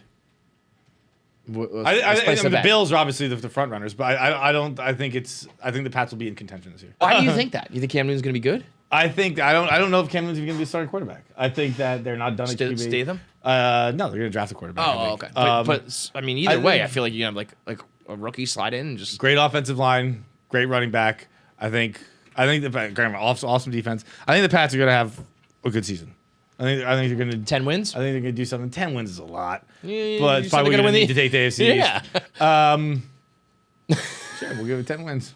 That's good. What are you gonna be 9? Oh no, I guess now it's gonna be what is it, 17? Oh games, yeah, games? that's right. I forgot. You better get 10 wins. Games definitely. Yeah. So now you got to win more games. Not 18 games, 17 games. Right? Is it 17? I think it's season. 17. Yeah. 18-week season. I mean. Okay, second one here, and this is one that I am very passionate about, and I forgot about it because last year I just wasn't really here much in the weather. Mm-hmm. We are now at the time of year where the fucking animals and savages start walking around New York City in flip-flops. And men, you must fucking stop. Your feet are disgusting. And I have to look at them on a subway. I have to look at them while I'm ordering sandwiches. I was getting lunch the other day. The motherfucker in front of me had on, like, not Jesus sandals, but, like, they were just too many straps. They were, like, chick sandals. Birkenstocky type shit? Yeah. Tevas? No, they weren't even that because they were like it was like thin leather straps. It was just like a whole fucking thing. And this goddamn fucking animal, fucking savage, fucking pinky toe was just sticking out like fucking like hanging off the edge. It looked like a door that was half shut. And it was just fucking disgusting. And if you're a grown man, if you're out of college, if you're fucking someone who just has shoes on most of the time, keep wearing shoes in the summer. Are you saying in the city or like in the city? Like in most places. If I'm like in a beach town, sure. Okay. But even if you're like a bar in a beach town, you probably fucking wear shoes. I think sandals are for the beach. Yeah, I agree. There was a time in my life I disagreed. I had pretty feet back then. Now you're fucking disgusting. You got hobbit feet. You got to cover those things up. I got gross ass feet. I don't fucking show them in the world. I think investing in a good pair of like slip-on like Vans or like a pair of sneakers like that. That's like I know it's the summer and I know you're in a beach town, but like. If you're not gonna be walking around on the actual sand, put on some fucking shoes that like you can be an adult about it. I thought you were bending down to take your shoe off. I didn't know what was about to happen.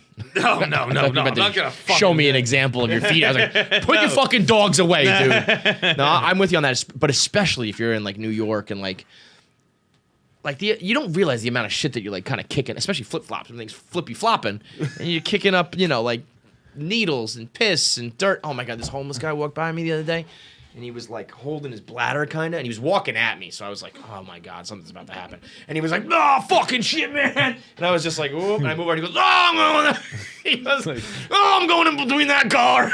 And he just went in between the car and started pissing. Oh, he's pissing? All right, at least I was shitting. Getting some of those 20 lbs down. He almost like, he almost named this episode 20 pounds of shit. Or I don't know if he did. But the guy, no, I'm going in between those cars. It's great. I felt him. I was like, yeah, it's okay, man. Go ahead. You can pee all over this place. Okay, last thing here. I've discovered what I want to be when I grow up. Says the 31-year-old man. Before you tell me, what, like, where did you see something? Was it on a TV show, a movie? Was it a? No, it was shown to me by a friend. Okay, shown to you? A website, a picture? It was a website. It was on Wikipedia, but it's just the definition of a thing. Okay. It's so fucking awesome, man. Is it like a cool job?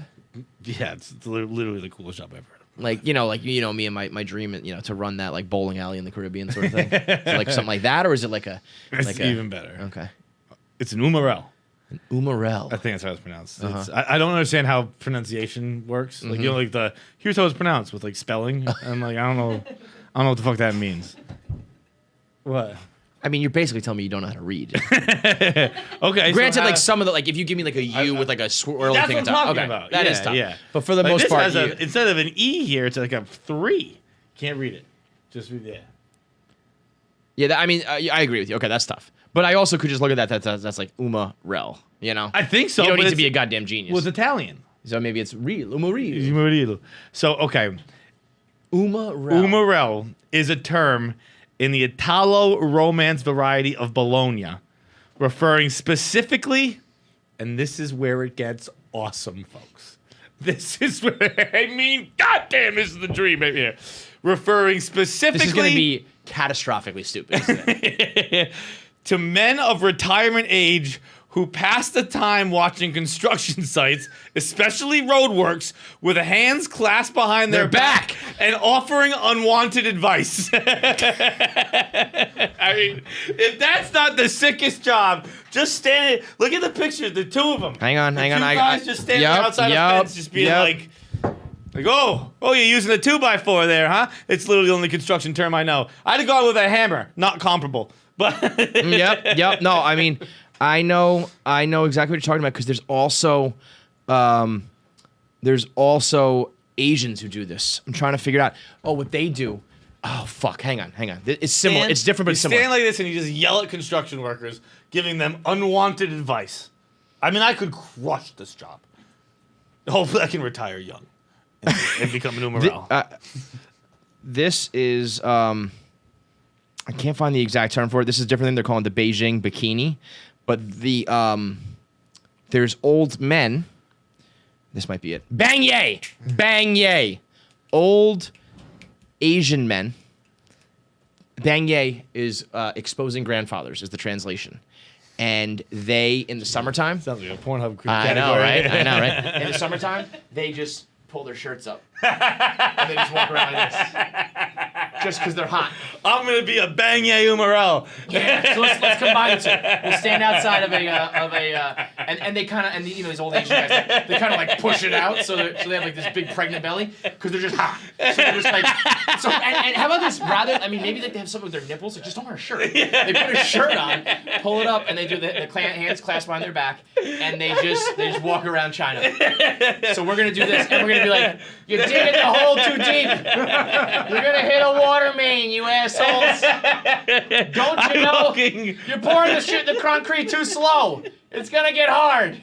I'm a bang yay morale, motherfucker. Oh, table saw, huh? Me, I use the hand saw. I would have gone. More accurate cuts. You got 1/8 of an inch, huh? You're going 1/16. I would have done 1/8. That's us. I can't wait. What is that? An Allen wrench? I'm out. That's it. We're out. Yeah. I was gonna say, I would use the electric screwdriver. I got nothing. I'm gone. Bang yay and Umarel for the summer, motherfucker. Bang yay. Exposing grandfathers is a tough branding, though. We're gonna have to work on that branding.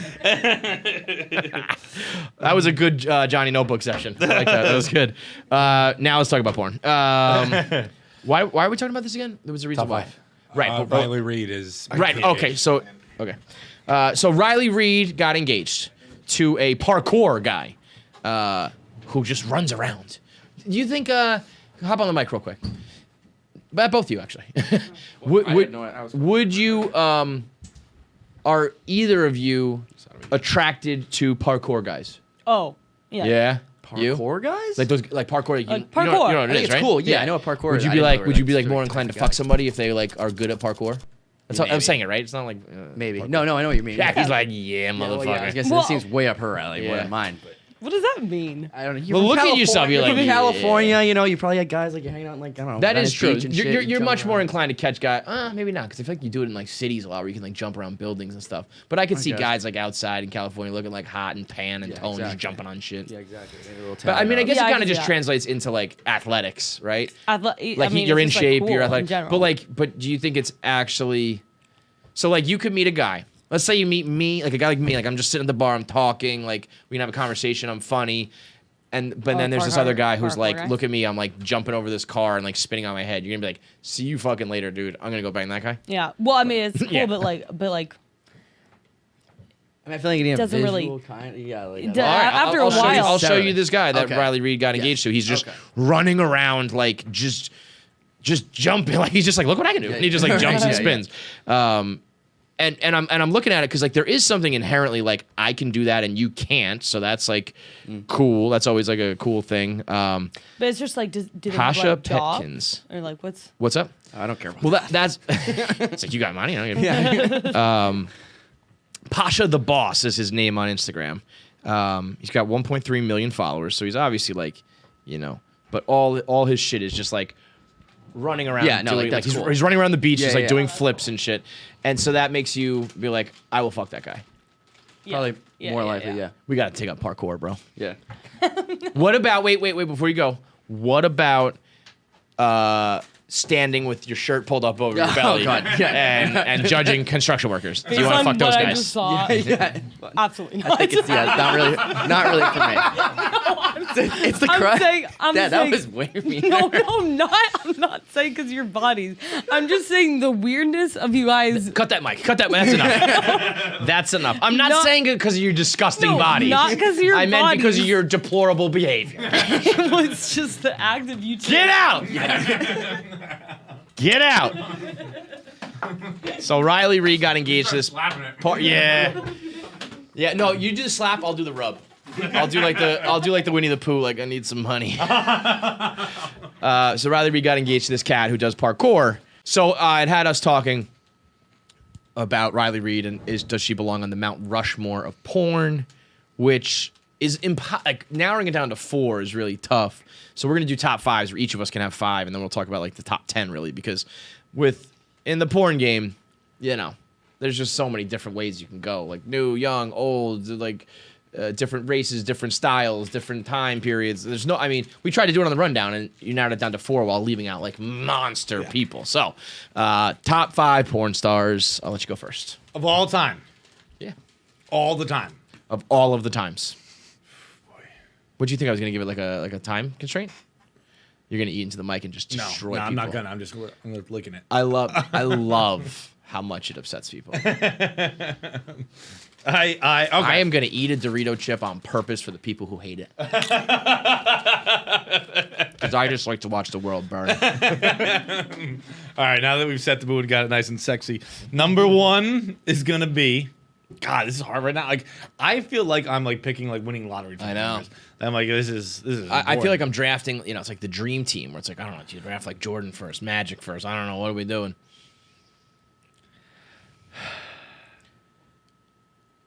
My thing is, like, I'm just trying to think how I'm gonna break it down. That's what I mean. You can pick like just Like- who like my the most prettiest. watched? Yeah, Like- like you personally, like what you watch the most. Is she the prettiest? Is she the sexiest? Is she the most hardcore? Is she someone you watched the most, like when you grew up, like the first one you watched? Like there's a million different ways to go. I'm gonna go. I think number Jackie 1. should leave the room. It's not fair that you get to look that way. I'm gonna do it like this the whole time. You should. You have to stare into Zach's eyes while you do this. Make it even. Make it fair. That's a lot worse for Zach than it is for me. Yeah, that's a punishment for Zach for sure. All right, number 1. Number 1. The fuck was that? The Tootsie Roll Owl. 1, 2, 3. All right, fuck it. Let's go. Number 1. I think I have to go. I think if I'm going most, like, who ushered me through puberty the most, Uh-huh. right? I'm gonna go Jenna Hayes. Yeah, you've always been a Jenna Hayes guy. Jenna Hayes, I'm a big Jenna Hayes fan. I mean, she is. no problems there. You know, no beef with that You can't pick. get mad at the Jenna Hayes thing. No. Fuck it, we're gonna go weird. I remember there was a video where one time she said, she goes, like, this is funny. This isn't like sexy. It's like, well, it was both. That's how we live. Funny, sexy. I love humor erotica. She was fucking, who'd she fuck? I forget. One of those, you know, there's some porns that you just like you're like, oh, I know that room. Like Yes. Yeah, like I've seen I know, a bunch, like, all of I've them. seen a bunch shot in this house before. Yeah, yeah, you know the yeah. one with like kind of like the pink. Oh, I might not know the one you're describing, but I know. like yeah. you know it's got like a pink, like almost like see-through type wall. I mean, If I but showed like, it to you, yeah, I you'd would know it. Yeah. Anyway, she's fucking Manuel in there, and it was an anal cream pie scene, and Jesus Christ, John. and she couldn't get it out, and she just laughed, and she goes, "I think my ass ate it." Funny, sexy. That's funny, sexy. That's funny, sexy. I mean, it's. I hate to admit it. You kind of stole my thunder. My number one pick is Manuel.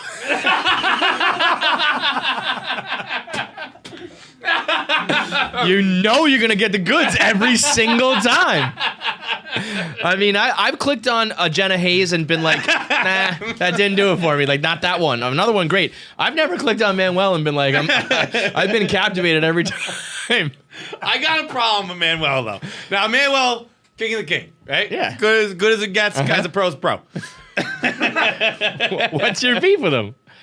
It's really not a him. It's a more of accent, it's a fucking criticism of his. It's a criticism of people who he's actually. The industry? What are we talking here? Criticism of who of his co-performers a lot of times. Because Manuel's uncircumcised. That's fine. No big deal. Well, I've seen plenty of people I uncircumcised. have to look past that, yeah. Yeah, but that's fine. You know, all our dicks are the same.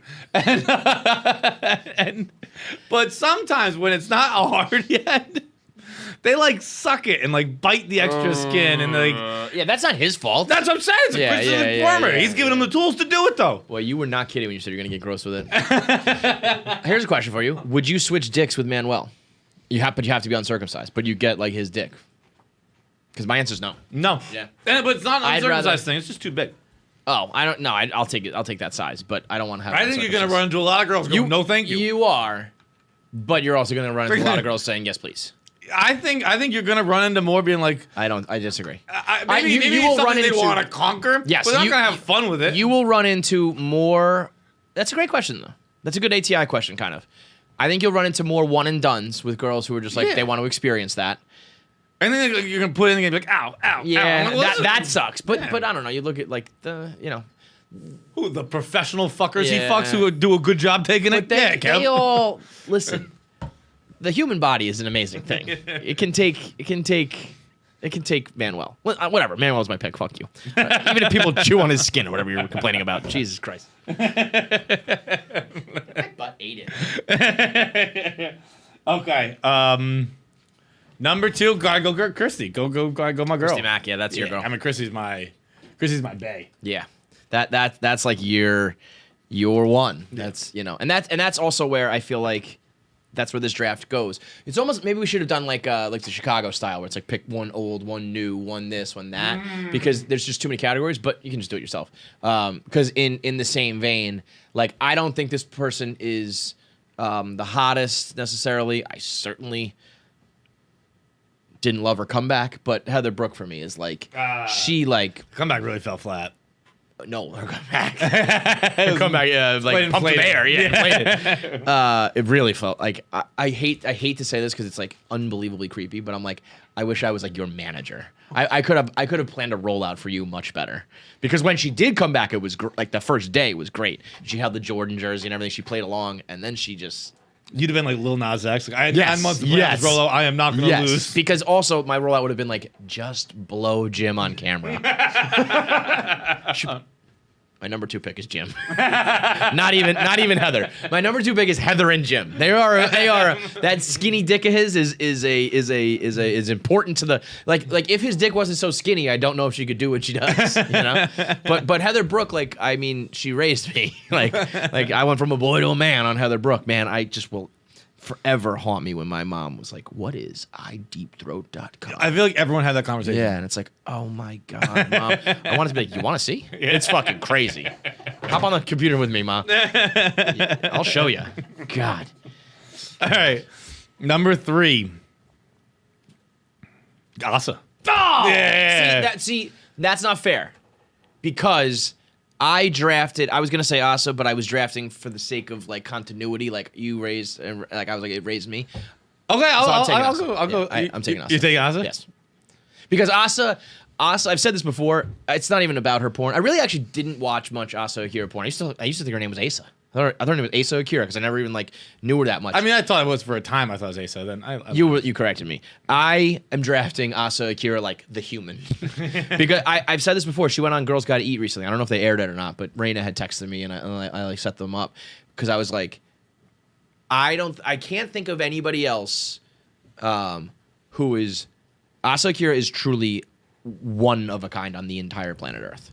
Like if you think of someone who has because of her job, because of being like dominant in it for as long as she is, and having like the smarts that she has, and like she's got like the humor that we do. She's smart, smarter than the average in her industry. So like, there's nobody else like she's her. smarter than the average person. That's what I mean. Yeah, she's writing books, and she's like, she has this like weird like Japanese education thing, and also like can be like a 10-year like dominant porn star. But like, if you had to try to pick someone in the world that is completely and totally unique, I think she's the number one person in the world. I think because it's like LeBron James, like, but there's like Michael Jordan, there's other guys up to par, like, but there's nobody else like her on the entire planet who can like podcast and like fuck around and like also like fuck your feet and stuff. Like yeah. It's more. It's not even really about porn. It's more about like everything else with her. The other side of it, that she is 1 in 8 billion. Okay, number 3. Man, I guess I guess I'll have to go Chechik. When I first saw like I'll trade Yasa back for Chechik. The first time I saw a Chechik video, I literally was like I texted people. Okay, do you know how I've never done that before ever? Where were you? I remember the video. Like Kennedy's assassination, 9/11. Bro, and Chechik pushing bocce balls out of her ass. It was, bro. That I remember the video. I couldn't tell you like Jenna Hayes' first video I saw. Yeah. I couldn't tell you like Christie's first video I saw. Christy. I couldn't tell you, but like I remember Chechik's video, and I remember seeing it. I remember seeing the thumbnail, and I was just like, oh god damn, that one was really pretty. And then it was like a solo video, and I would never click a solo video except she was so pretty. I was like, I gotta see this. She's so hot. And then in the video, she was disgusting. Solo, she was disgusting? Solo, she squirted into a champagne glass and then drank it. And I was texting, I was like, bro, you guys heard of this fucking Asian Chechik person? She is a wild one. like, yo, you know how fucked up it's gotta be to be in a solo video and go, yuck.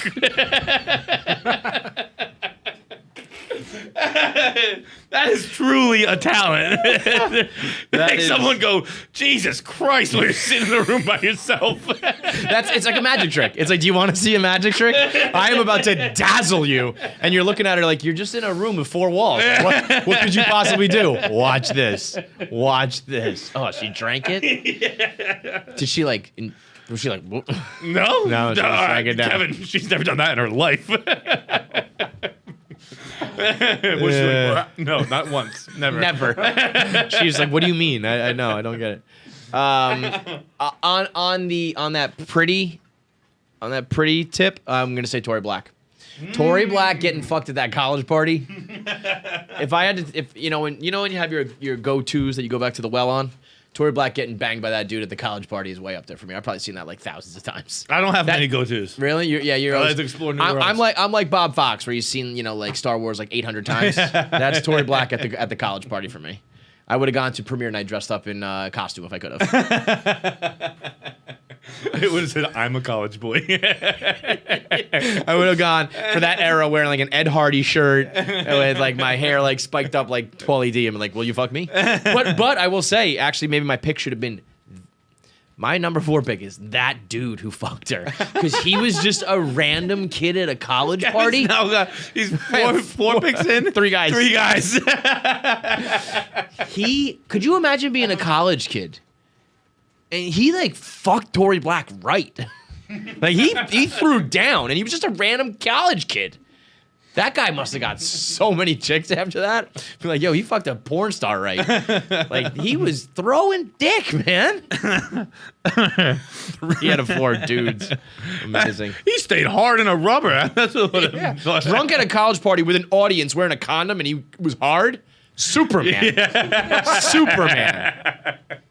All right, my number 4 pick. Dude, my therapist just called me. I'm like, I'm busy. We'll get to you in a moment, sir. You've been on vacation. I'm working. You know what's hard about my pick now? I'm getting in my own head. About your, like, what are you going to leave on the table? But that, also people who follow me. What up, Phoenix Marie? You make your pick, Phoenix Marie. All right. It's also a valid pick. Yeah. You know? Yeah. But also, there's we have a big porn star following. Yeah, it could be. Yeah. All right, Phoenix. Oh. It's Phoenix. Phoenix is a very valid pick. Phoenix has, let's call it what it is, a magic butthole. It's just a fact. Phoenix is a magic butthole. You're talking about, like, it disappeared. It ate it. Well, I bullied you into that pick because the right one is Bella Danger. Ah! I mean, and again, not even about porn. She made us go viral. She's the reason why the fucking card game exists, for God's sakes. You know what I mean? Bella Danger has impacted my life professionally. She has left a mark on my life. Asa and Abella have left a mark on my life professionally. To the end of time, I will owe those girls financially. That's crazy. You guys have in Atlanta, I got a place for you.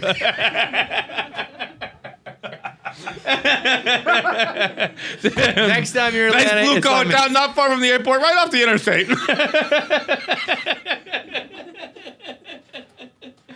Wow. Who's on your cutting room floor? I got one more still. Oh, okay. 5.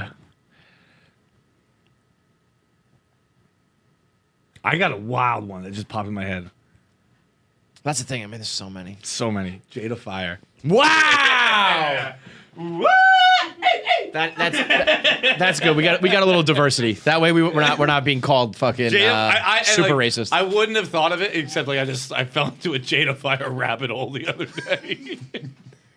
I don't care for the scenes in the braces. Your braces? Dude, I think there was a phase. There was a phase where fucking porn stars were always had braces, and I think like they were all faking it. Yeah. I think it was just some of that fucking freaky shit where it's like, barely oh, I want to legal look shit. younger. Like, not interested. Take the braids out. Take the fucking braces out. Just fuck. Yeah, you know who's gonna be on my list, but a little too scary for me because of that? Amber Rain. She was always like pretending to be like a fucking 12-year-old who was like saying the N-word. It's like this chick is crazy, man. Yeah, R.I.P. Amber Rain's dead? Amber Rain's super dead. You kidding me? That's a surprise? Did I know that? I thought she was a real estate agent in Florida. Nah, that's Taylor Rain. Oh. Amber Rain, Right, I believe, Amber is Rain's so R-A-Y-N-E. Yes. Yeah. Yes. Okay. Yes, she's dead. She's big dead. Yeah. But yeah, like shout out to Bonnie Rotten. She didn't make my list. No Face Girl. She doesn't really count, but you know. No Face Girl doesn't count? Porn star. Tell her that. So I was thinking the whole time No Face Girl's gonna be pissed because she's more your girl than my girl, so you got to take the brunt of this one. Well, I was. All right. Whatever. I would probably have drafted No Face Guy anyway. We're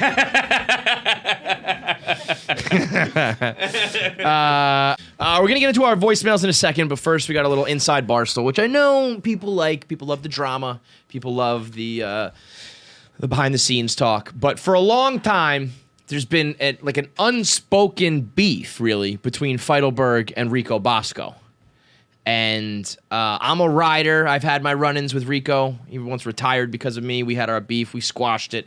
I'm officially a rider. But then my right-hand man, Feits, was always beefing with him to the point that I have never beefing isn't the proper terminology. True. It's a Cold War. You guys have a Cold War. Yeah. Because I was going to say, I have never seen you two interact. Never. I've never seen a hello, I a honestly don't goodbye, think there's ever been- I a don't fist think bump, there's a been shake, interaction. a laugh, a joke. I've never seen you guys on a rundown together. I've never seen you on an appearance. Like it's very impressive because if we're gonna stick with the puppy analogy from earlier, I'm very puppyish. So I'm just like, hey, what's up? Yeah, To yeah, like yeah. most, I say, hi, what's up? Like, what's up, babe? To anybody. Basically, everyone I walk by in the hallway, Yeah, Most of them, I don't know their you names. said on the rundown that if you walked by Hitler, you would instinctually just give him a head nod. Yeah, and then it would be like, ah, shit, I didn't mean to. I take that Right, back. right. But I would just be like, what's up? Ah, Right. fuck. So I say hi, I fist pound everyone. And on the other side of things, I know from Rico's point of view that he's not like a fan, but he respects you because he's a made man. He's one of the OGs. So I know, like, if you were just some jamoke, like like he talks shit about it. He's like, fuck that guy. But he would never say that about you. So there is a level of respect there. So there's a certainly level of respect. I respect the fact that he fucking ices me out. yeah, like there's this mutual respect in a Cold War grudge Yeah. that just doesn't need to exist. But Rico's beef, he says that. Well, so hang on. This Yeah, is okay. an important part of this is the fact that I never knew why we had beef. Right. And I knew Dan told me this weekend or before the weekend. Dan was like, no, he says he has people in your inner circle who told him that you used to talk shit about him. And I laughed that off. I was like, my inner circle is, first of all, I don't have an inner circle because I'm not fucking Drake. Second of all, my circle is like 3 people big. Yeah. And I don't think he would sit around with anybody and I talking never would shit. just Yeah. bring up like, hey, Yeah. by the way, and okay, so and I would never just be like, randomly talking shit. Yeah. like I don't talk about work with my friends, Right, right. Whether it be work, actual stuff, or employees, or whatever, Right. And so I was just like, what the fuck does that even mean? And I thought it was ridiculous, and I tweeted that because someone asked me very shortly after Dan explained to me why I was in a beef. Someone tweeted me, I guess because the dozen stuff got announced. So someone was like, why does Rico hate fights? And I quote tweeted it and said, apparently there's someone in my inner circle who has told Rico I'm constantly talking shit about him. And which was a bit of an exaggeration from what Dan had said, but basically the point. And then someone was like, I thought you only talk shit about yourself. And I was like, no. Like I went through a real phase where I just call my best friends and bitch about a guy who who called a radio show that they didn't listen to. Yeah. 'Cause that's at the time. This all apparently went down about 7 years ago.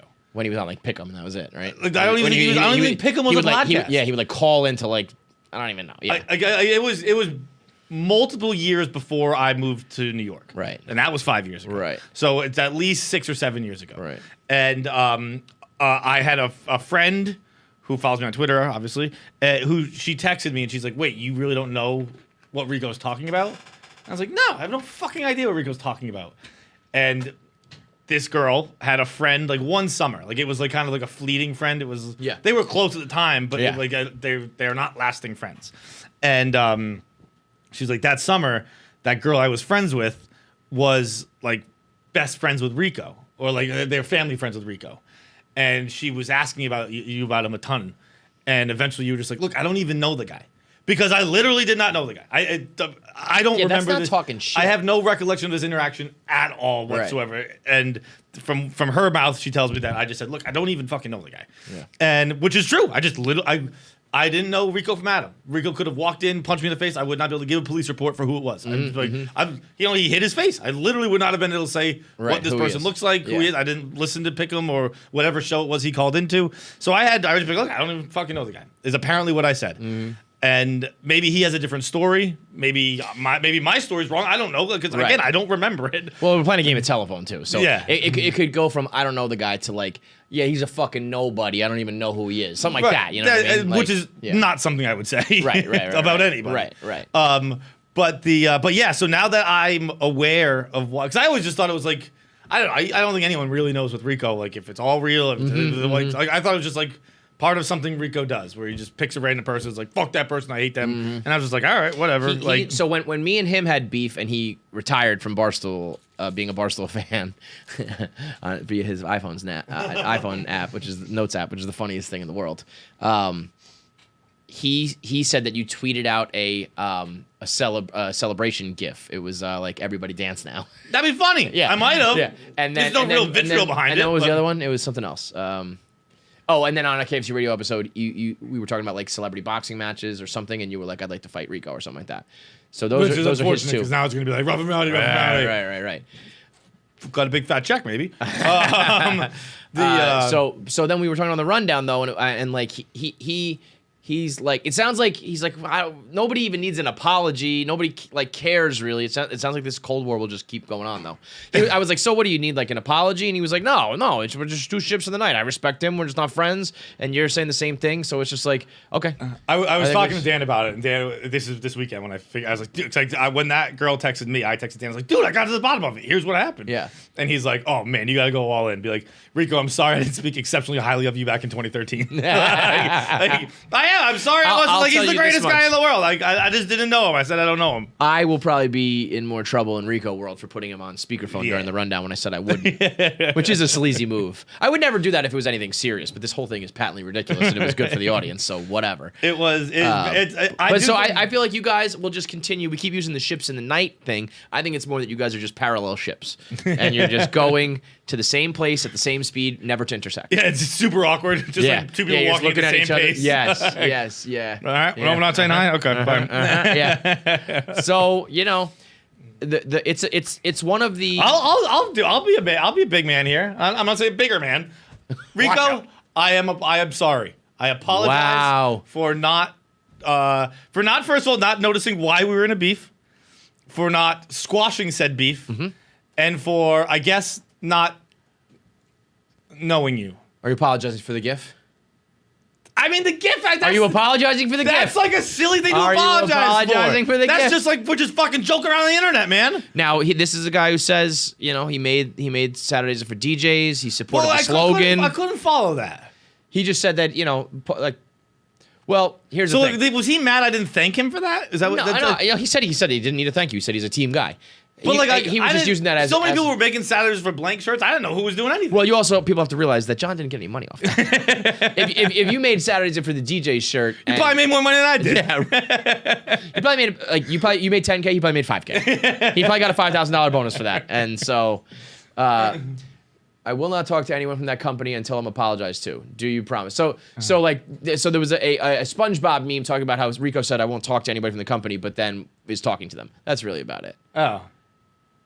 Okay. I apologize, Rico. But look at that. Look, I don't get. I'm man. sorry. I am an easy. If someone says I demand an apology, I'm not one of those people who are like, I refuse. I stick to my guns. I don't have guns. I'm sorry. I have no conviction. So there you have it, Rico. The ball is in your court. Does the Cold War continue, or will there be a new Barstool friendship?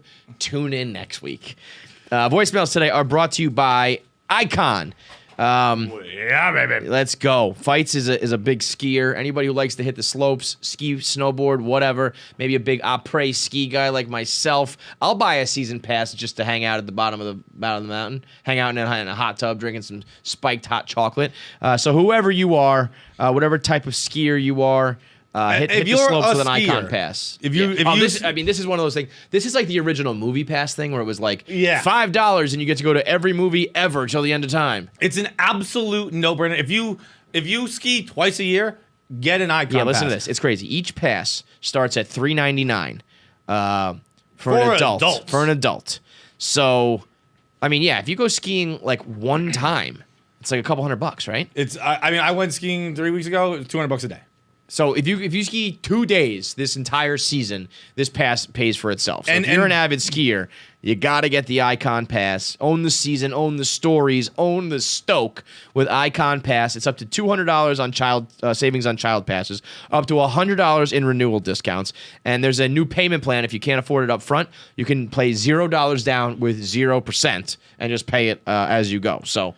I mean, and this, first of all, that's insane. Yeah. Just like, I'll take one. Right. Just give it to me. Yeah, it's an IOU. Right. And then, but also, like, the mountains that you can go to with this are insane. You can go to, I'm not even going to read them all because there are too many of them. I'm just going to read the ones either I've been to or have heard of. We got Mammoth Mountain, Big Bear, Squaw, Steamboat, Aspen Snowmass, Winter Park, Arapahoe Basin. A Basin, by the way, I've been told is the steepest skiable slope in North America. I've skied it, whatever, no big deal. You go to Big Sky, Jackson Hole, Deer Valley, Snowbird, Stratton, Killington, Sugar Bush, Sunday River, Sugar Loaf, Loon. Like if you like going to the good mountains in the west or in the east, just get an Icon pass. How about this? It's great. Get an Icon. Can I have one for free, please? For really? Seriously. I'll buy one, but also I'd like it for free. This says for the 21 and 22 season. So I feel like you get like the spring of 21 and then next winter too when it turns 22. That's crazy. Yeah. So you get this year and next, 40 unique Icon Pass destinations. John just rattled off a bunch of them. An entire season to look forward to. So go to Icon Pass. That's IKON pass.com and get your ski pass today. What was that Edelman video? He retired. Oh shit! Really? Yeah. Play that video. Foxborough Forever. It said him sitting in the middle of the field. About 4 minutes, but here, let me. Just play like the beginning or when he's talking at least. That makes a lot of sense. What? That he would retire. Yeah. Like, where's he gonna go? Fucking play for the Jets or something? No, he's gonna go play for fucking. I'm surprised. I'm actually a little surprised. Play for Tampa? Yeah. Well, maybe he's pulling a Gronk. You know. Oh, that's cool.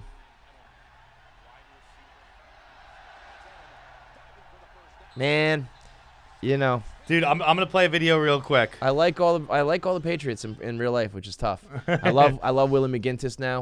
We're Instagram friends. Oh yeah. Vinatieri was cool when I met him. Obviously, Edelman's been great. Came on our show and everything. I just hope that I meet Tom Brady and he sucks. I want to hate one of them for life. This is the best. Is it not working? The Vine. Literally my favorite. Yeah, Vines highlight. don't play anymore. Oh, It's here it weird. is. When he gets yeah. fucking smoked by Cam Chancellor and he laughs and says, I fucking love getting here. Yeah. I love getting hit. I love getting hit. He gets rocked by one of the hardest hitters of all time. Yeah. And he's just like, I love getting hit. I mean, that's what you got to do. He's probably like, oh my God, I'm concussed, but I'm going to say this. Dude, he is the fucking man. Yeah, he's been great, man.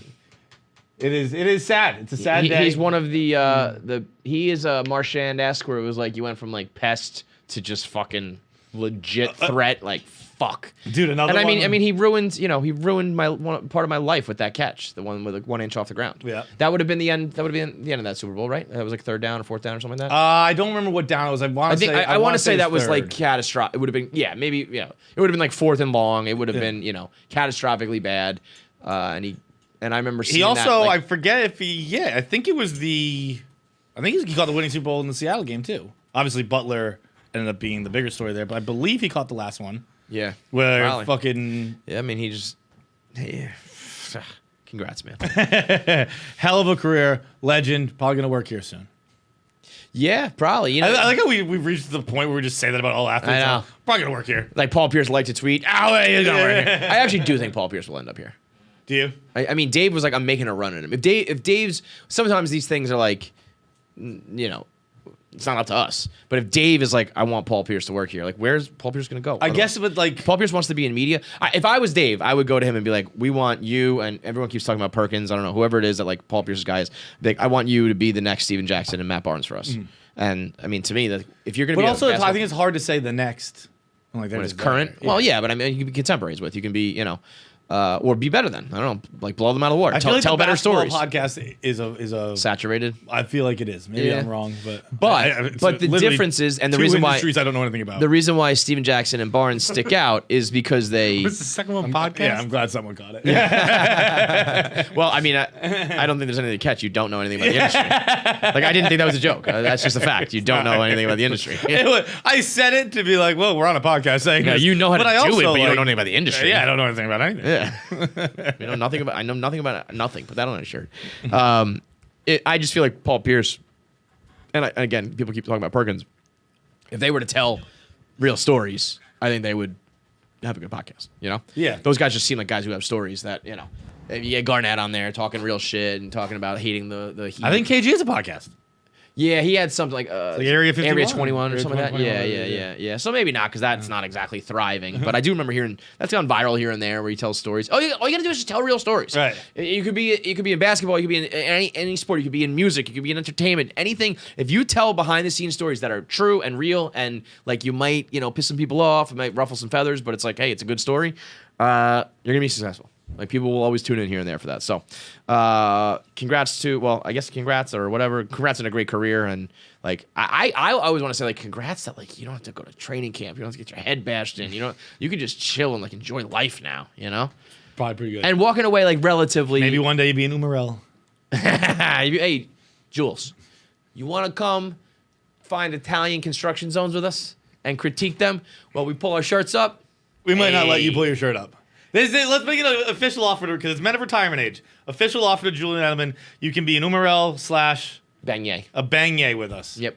You're looking for something to do this summer? Pretty Hit good. us up. You went from Brady and Gronk to Feits and KFC. It's a lot easier though. It's not as hard. Yeah. I'm not gonna make you do push-ups. Feel like that's something they do. I was gonna say. Everyone knows football players do push-ups. All right, voicemails today are brought to you by. Or we already did that. We already did that. Okay. Yeah. Let's go. What up, KFC, Fights, Jackie, Nick? I have an interesting question for you. So I was watching the Masters all day, and for some reason this thought popped in my head, maybe a little bit of 3-cheat. Do you think that Jesus, if he was a real person, do you think Jesus was the first cult leader, sociopath of all time, and just had a cult of people that ended up telling his story and spreading his story when realistically it all just started from this random cult? Let me know, boys. I'll hang up and listen. I mean, yeah. Yeah. I think that's Religion is the biggest, snake it till you make it fake story, marketing campaign, greatest story ever told / sold ever. No, so wait a minute. Jesus was the first, cult hero. St. Peter was, the cult leader. The church is the problem. JC JC existed. JC was a real person. That's not debatable. He's real. Is it not debatable? Yeah, no, I mean, he's real. There's historical accounts that person existed. Whether or not he's the son of God is what the debate is. Okay. That's the story that St. Peter. I didn't know he was even, definitely real. I think him and Muhammad are, real people. Okay. I think they have very parallel, so, and I think that St. Peter came along and told, St. Peter is like the Hollywood agent who, got in his ear, was like, we're going to fucking build your whole thing up, Because, and then, then Jesus is dead, and they're like, let's fucking tell this story and run this church. And Let's find a guy who looks just like him. Yeah, to come out of the tomb and all that shit. Yeah, who knows what, that could have, or it just could have been a fucking story, just straight up a story. Yo, did you hear a couple towns over in, Jerusalem, that dude, rolled out of the tomb or wherever he fucking got killed? People started believing it. So Jesus is the first cult, whatever you call that, the L. Ron Hubbard, Tom. L. Ron Hubbard started it too, right? Did he? But was he? Whoever's the centerpiece of your cult is, where you believe in that person. He that's would Jesus, be. But it was not Zorb. It's he'd be the fucking whatever the alien is. There's definitely an alien. Right. who, Right. So and then L. Ron Hubbard would be like St. Peter. Yes. Yeah. Yeah. Facts. So same thing with Heaven's Gate. T and Doe ran it, but they believe that the comet or whatever. There's always the Haley's thing. Comet. Yeah, Hell-Bop comet. Hell-Bop comet. Yeah, and then Jesus would be the focal point, and then I think St. Peter would be the true cult leader. But yes, final answer on all this is yes. I didn't even know it was a question. Yeah, of course. I mean, it's just tough with these people who believe in these things because they're going to be mad. But it just is what it is. It is. It's just cult also has a negative connotation. For sure. Probably rightfully so. I would say. Can't imagine why. Okay, listen. The Catholic Church, horrible stuff. Cult-like stuff. Right. But also the idea of Christianity has also spread a lot of. If you do Christianity properly, it's a good cult. It's a cult of goodness. Yeah, people do but good then things. But people exploit everything and do it wrong and all that pervert shit. the idea of but it. I'm saying, the idea there can be a cult that's just we are a cult who we're a gang, we kill people. Christianity's a cult that the idea was to spread love and all that shit. Which they did for killing it. people. Yeah. Yeah, between the Crusades and the pedophilia, never mind. It's a bad cult. Next question.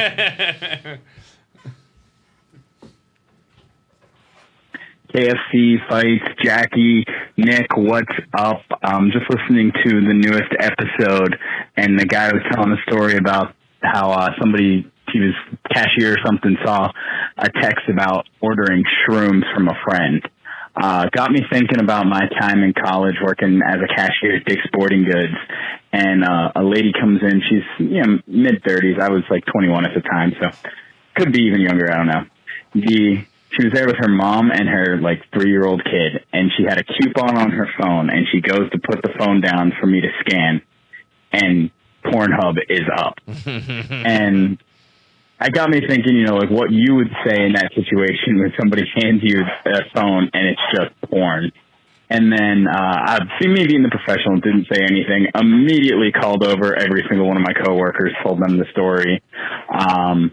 But just got me thinking again, what would you say in that situation? They're handing you a coupon or something and it's just porn. And they're with their family. So I'll shut up and listen. Pretty simple. I'd be like, you think this is something? Watch what Adriana Chechik does in a room by herself. Or would you rather watch Jenna Hayes' asshole eat a cream pie? I mean, like, oh, you watching the fucking tame stuff, huh? I got something for you. I just put on a fucking pegging video.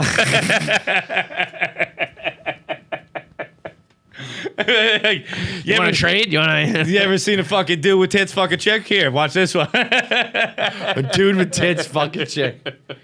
So wait, he was saying this was like a hot mom, like an older, is that who? I didn't get the hot. It's definitely he said a woman. Mom. Yeah, Said, I mean, there is something hotter about that though. Oh. It's one of the, it is like it's pretty cool. It's like you're just a mom at the grocery store, and you're like, that drum riff. You know what I mean? It's like, oh, okay, yeah. I like that. I think there's something about just like we all know everyone in the world watches porn, but just hearing it, is another level. Right, seeing it's it, like anything, like having sex. Yeah, like when you say something about it, it's even better. Right. I remember I'm an oral listener. I'm an oral getter offer. Yeah. I'm an oral getter offer. I remember the girl I was dating at the time, I opened up her laptop, and at the time it was old enough where there was like always, there's like always like a live Jasmine pop up or whatever. Yeah. It wasn't live Jasmine, but it was one of those that it was like Ashley Madison, whatever it was. She had X'd out of the Pornhub, but the pop-up was still there, and I was like, in that trap I know what you were doing, and that is hot. Even though I already knew it, but like knowing it made it better.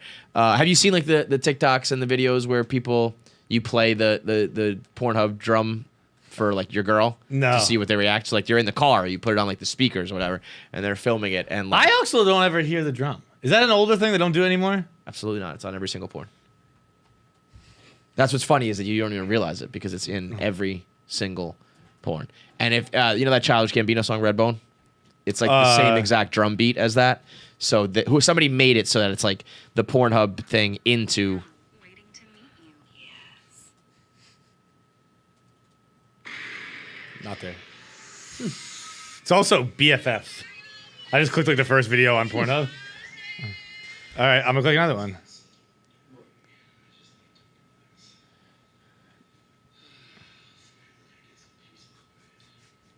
What is this?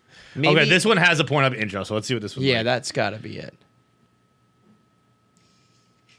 Yeah, okay, there it is. So what was the other one? You watched like a brand before that? I guess it's just maybe if it's like a studio produced thing. BFFs. What are Dave and Josh finally making porn together? I've been waiting for that. I've been waiting for that to happen. What a headline on it too. It just says cute girls, I guess. Cute flash their tits to play my arcade games. Why can't you say the word? What? You said cute. There's just no word. Oh, okay. I thought it was like a slur or something. Here. Like, it's like, damn.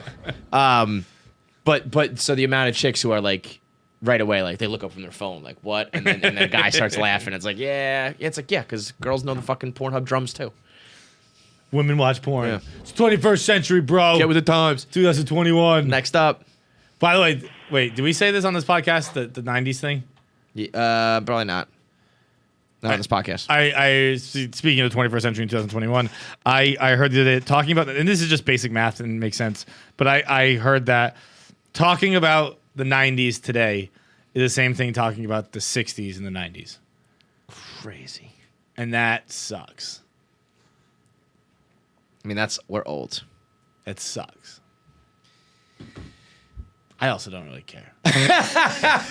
I'm surprised that even affected you. Like, it didn't at all. Yeah. I was trying to be like, oh. I mean, it definitely is like a whoa, but it's. I actually, I have not given a fuck about my age ever until this year. This year you do? This year maybe, I don't know why. I think I'm old enough, and I'm now around enough young people like this fucking bitch and these other people who are so young, where I'm like, oh man, I'm like not even in the same fucking zip code, you know, like. We're worlds apart. We are. You know? We are very, very far away Yeah, from each it's other. crazy. Crazy. Next up. Hey, KFC Fights and the kick-ass team behind you guys. So, new listener as of Christmas. Love the comical and somewhat relatable content you guys How put out. weird. I think it's just so funny that there are people like discovering our podcast right now. Like, that guy's been listening since Christmas. It's Yeah, like, that does is this crazy. make any sense to you? Do you even understand why we want to kill ourselves and stuff? Like, none of this should make sense to you. You have like 1,000 episodes to listen before any of this is a good show to you. But okay, enjoy it. Thanks for coming. Like, welcome aboard. And he's like calling and everything. Like, he's so into it. He's like, I got to get involved. Like, Bro, imagine like just listening. This is the first episode ever. You listen to the first hour of this episode. You're like, what are these guys these talking fucking about? idiots. And then the second hour is just us talking about porn. Like, I mean, it's nuts. So, a bit of a backdrop. So, happily married, father of 3 young kids in Canada. So, yesterday I got home from a bike and uncharacteristically decided to finish dinner and started putting the bowl an hour before dinner. So, finished dinner and started putting the kids' lunches together and ended up making a mean PB&J on fresh bread. And I decided to take a large bite out of it before wrapping it up for my first grade kids' lunch. Anyways, next day, kid comes home, super pissed, with a note from his teacher that he lost his shit at lunch. Son and wife are pretty mad at me, but I think in time they'll see the humor. Am I the asshole for taking a bite out of my kid's lunch as a practical joke? I mean, I said, like, I can't believe, it's so weird. This guy's like finding I love this guy. No wonder he picked it up, no problem. He's taking bites out of his kid's sandwich. People can be upset by that. Like teachers and shit. Wait, teachers were mad about it? Yeah, I missed that part. Yeah, I missed that part. Mom and the teacher was mad? Another school shooting. Oh, jeez. I actually saw that earlier. I was looking at Twitter. I was like, oh, school shooting. Yeah. I see like, what's happening. It's like, Edelman retired. We're talking about that. And right there on the screen, it's like, kids are dead. And we're like, whatever. Okay, so wait. So teachers got mad at him. Was the teacher that got mad? The kid lost his shit at lunch, so the teacher wrote a note about it. The mom got Oh, mad. well, yeah. Listen, if you have a fucking psychopathic kid who's going to throw a tantrum, then I guess you can't be eating a sandwich. But Did you come in my burrito?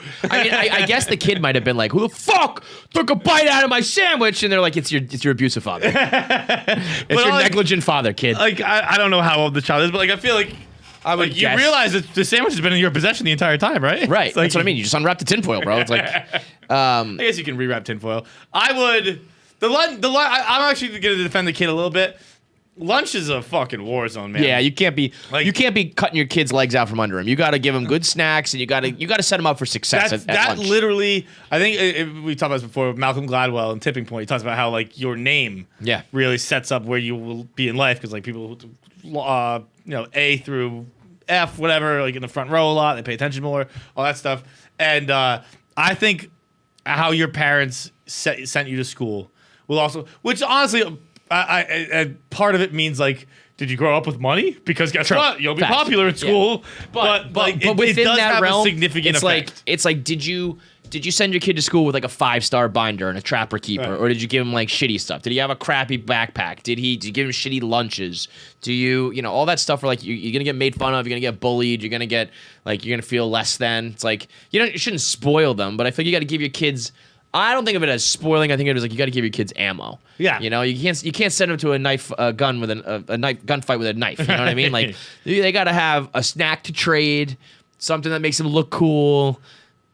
Keep up with the Joneses on their sneakers and their clothes a little bit. You know what I mean? Like you can't be like, here's my poor kid. Yeah. You know? You don't get the poor here's his family. fucking textbooks wrapped in a brown paper Yeah, bag. I can't do it. Which my mom did to me, but whatever. Yeah. Just draw cool shit on it. Last voicemail of the day is brought to you by One Championship, the largest martial arts organization in the world, and it's on TNT every Wednesday night in April. That's free television right after AEW wrestling. So you can watch AEW and have some fun with the scripted stuff and enjoy the entertainment, and then right after that, One Championship with some fucking killers, man. I saw Brendan Schaub reviewing them the other day because I don't know these guys the same way they do. Apparently he was like, yo, they don't give a a fuck at one championship about who they match people up with. Apparently, they put like a former champion in the other league against like some jamoke, and he just like killed him. Really? So it's like That's awesome. Yeah, it's like old school shit. Like UFC's huge now, but there's all these rules and regulations and stuff, and it's like these are the new kids in the block who are like, we don't give a shit. Let's get it on. We're gonna have Russell Crowe fight a lion later. Right. They got the Russian killer Timothy Nastyukhin. I mean, the word nasty is literally in his name. Like, come on. He knocked out Eddie Alvarez in less than 1 minute. So he gets his shot at the one championship gold when he faces the lightweight champion, Christian Lee. It's a clash of knockout artists, with Lee holding the record for most finishes in one, and Nastyukhin for having the fastest KO in history. It's going to be fireworks. Plus, there's the kickboxing world championship with Janet Todd and her quest for gold as they do some Muay Thai fighting. And so you get the guys and the girls all on TNT 2. Wednesday night after AEW Dynamite, 10 p.m. The prelims start at 8:30 on Bleacher Report. Fuck that. But go to TNT and watch the One Championship at 10 p.m. Eastern after AEW Dynamite. Oh, by the way, the photo of you and Joey kissing. Yeah. Look at that. Look at that. That's what you call sex, folks. That's security right there. Hey, KFC, Fights, Nick, Jackie. I got an oldie but a goodie, and I just wanted to say, is there any better feeling than winning an argument while using the exact tactics that the person that you're arguing with uses on you? Like, I just won an argument with my wife of 3 years by doing exactly what she does to me, and I don't think I've ever felt better. I know that makes me an asshole, but I feel really good about this. I just wanted your guys' take. No, Thanks. I mean, Love the pod. first of all, Bye. winning an argument, period, is the greatest feeling in the world. It's better than sex. It's better than love. It's better than winning money, making money. When you win an argument, you got someone dead to rights. It's the greatest feeling ever. When you do it, And when you I beat them run at up the score. but when you beat them at their own game, I don't know what that means. Like, Like- I guess, like, I don't know, like, anyone I've ever dated or argued with, I don't really know their style. that's probably, it says a lot about just like you and your relationships. Like, I don't even know what my significant other is like. Like, I don't know their fighting style. It's funny. It's like we're talking Like about like the what? one championship here. Like, you know, I'm a southpaw and she fights Muay Thai. It's like, I don't know. Like, No, like, but like, give me an example of styles you've had to deal with. I think it's more like if like your girl is a stickler for like this thing, you know, like her one like pet peeve, and then she's doing it to you, and it's kind of like, oh yeah, like when you complain about like me, I don't know. Let's say she always is upset that like you don't call or text enough, you know, and that's how I'm thinking of it. He probably, I don't know about argument styles the same way either, but when you're always in the doghouse or something, and then they do that, it's great. You know, like there are times where it doesn't make me mad because I know, because I'm always upset when I'm in trouble for it. I'm like, this is so fucking stupid. But then when you do that same thing to me, you better believe I'm getting my pound of flesh, which is when you know a relationship's over, by the way. That I pinpointed. I was like, the moment that I was like, I'm not actually mad. I don't care. I'm not upset, but I have to do this to keep the score even. Like, it can't always just be that I'm the one in trouble. So I'm going to stick this to you.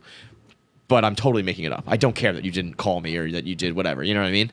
But I have to at least like try to like even the playing ground here, the playing field here. I think That's when you are for sure. You should dump the person. I think I'm the most annoying person to fight with there is. Oh yeah, I think it would be. I've seen you in action. It's terrible. You see me in action? Yeah. Like when? Whatever you have to say specifically. But like what? Okay, so you explain to me what I do.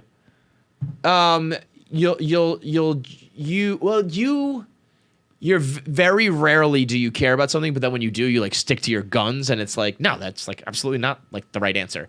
And yeah, Well, yeah. If you give me a wrong answer, I want to make Right. sure you know you're wrong. But then stand there in your wrongness and be wrong. Exactly. And that's like, it's like rubbing your nose in the carpet. But that's why I only have ever lost a fight. I'm like undefeated. I'm like Floyd. Yeah. Because I don't You do only it do it unless, when you're right. unless I'm positive. Yes, unless yes. I'm positive you're wrong. I used to then say go that in. about Dave a lot. Dave has like never lost an internet fight, but he only picks the ones he can win. But it's just amazing how often other people are wrong. Yeah. Like, I'm not even like picking one I'm winning. Like, I'm just Right. like, I'm I'm right, you're wrong. I'm right. And if there's ever any doubt, I won't make a scene about it because I know there's some doubt. And if I know, there are plenty of times where I know I'm in the wrong, so you don't get that out of me. Because I just go, fuck, you're right, my bad. Which is the best. Like you know, like, like you the don't best. even get that. Like you don't get to hit the bag. You don't get any sparring. Yeah. You know what the best way to win a fight is? Admit you're wrong. Yeah, right. Concede the fight, and you don't actually lose the fight. I do that more often than because it doesn't get to a fight. It's just like I can't believe you did that. Like you're right, that was fucked up. My bad. That is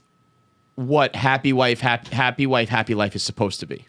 Happy wife, happy life turns into like your wife just like steamrolls over you and you end up being miserable. Happy wife, happy life should be like when you really are wrong, like just fucking admit it and be done with it. Like, earlier when I was like, I'm sorry.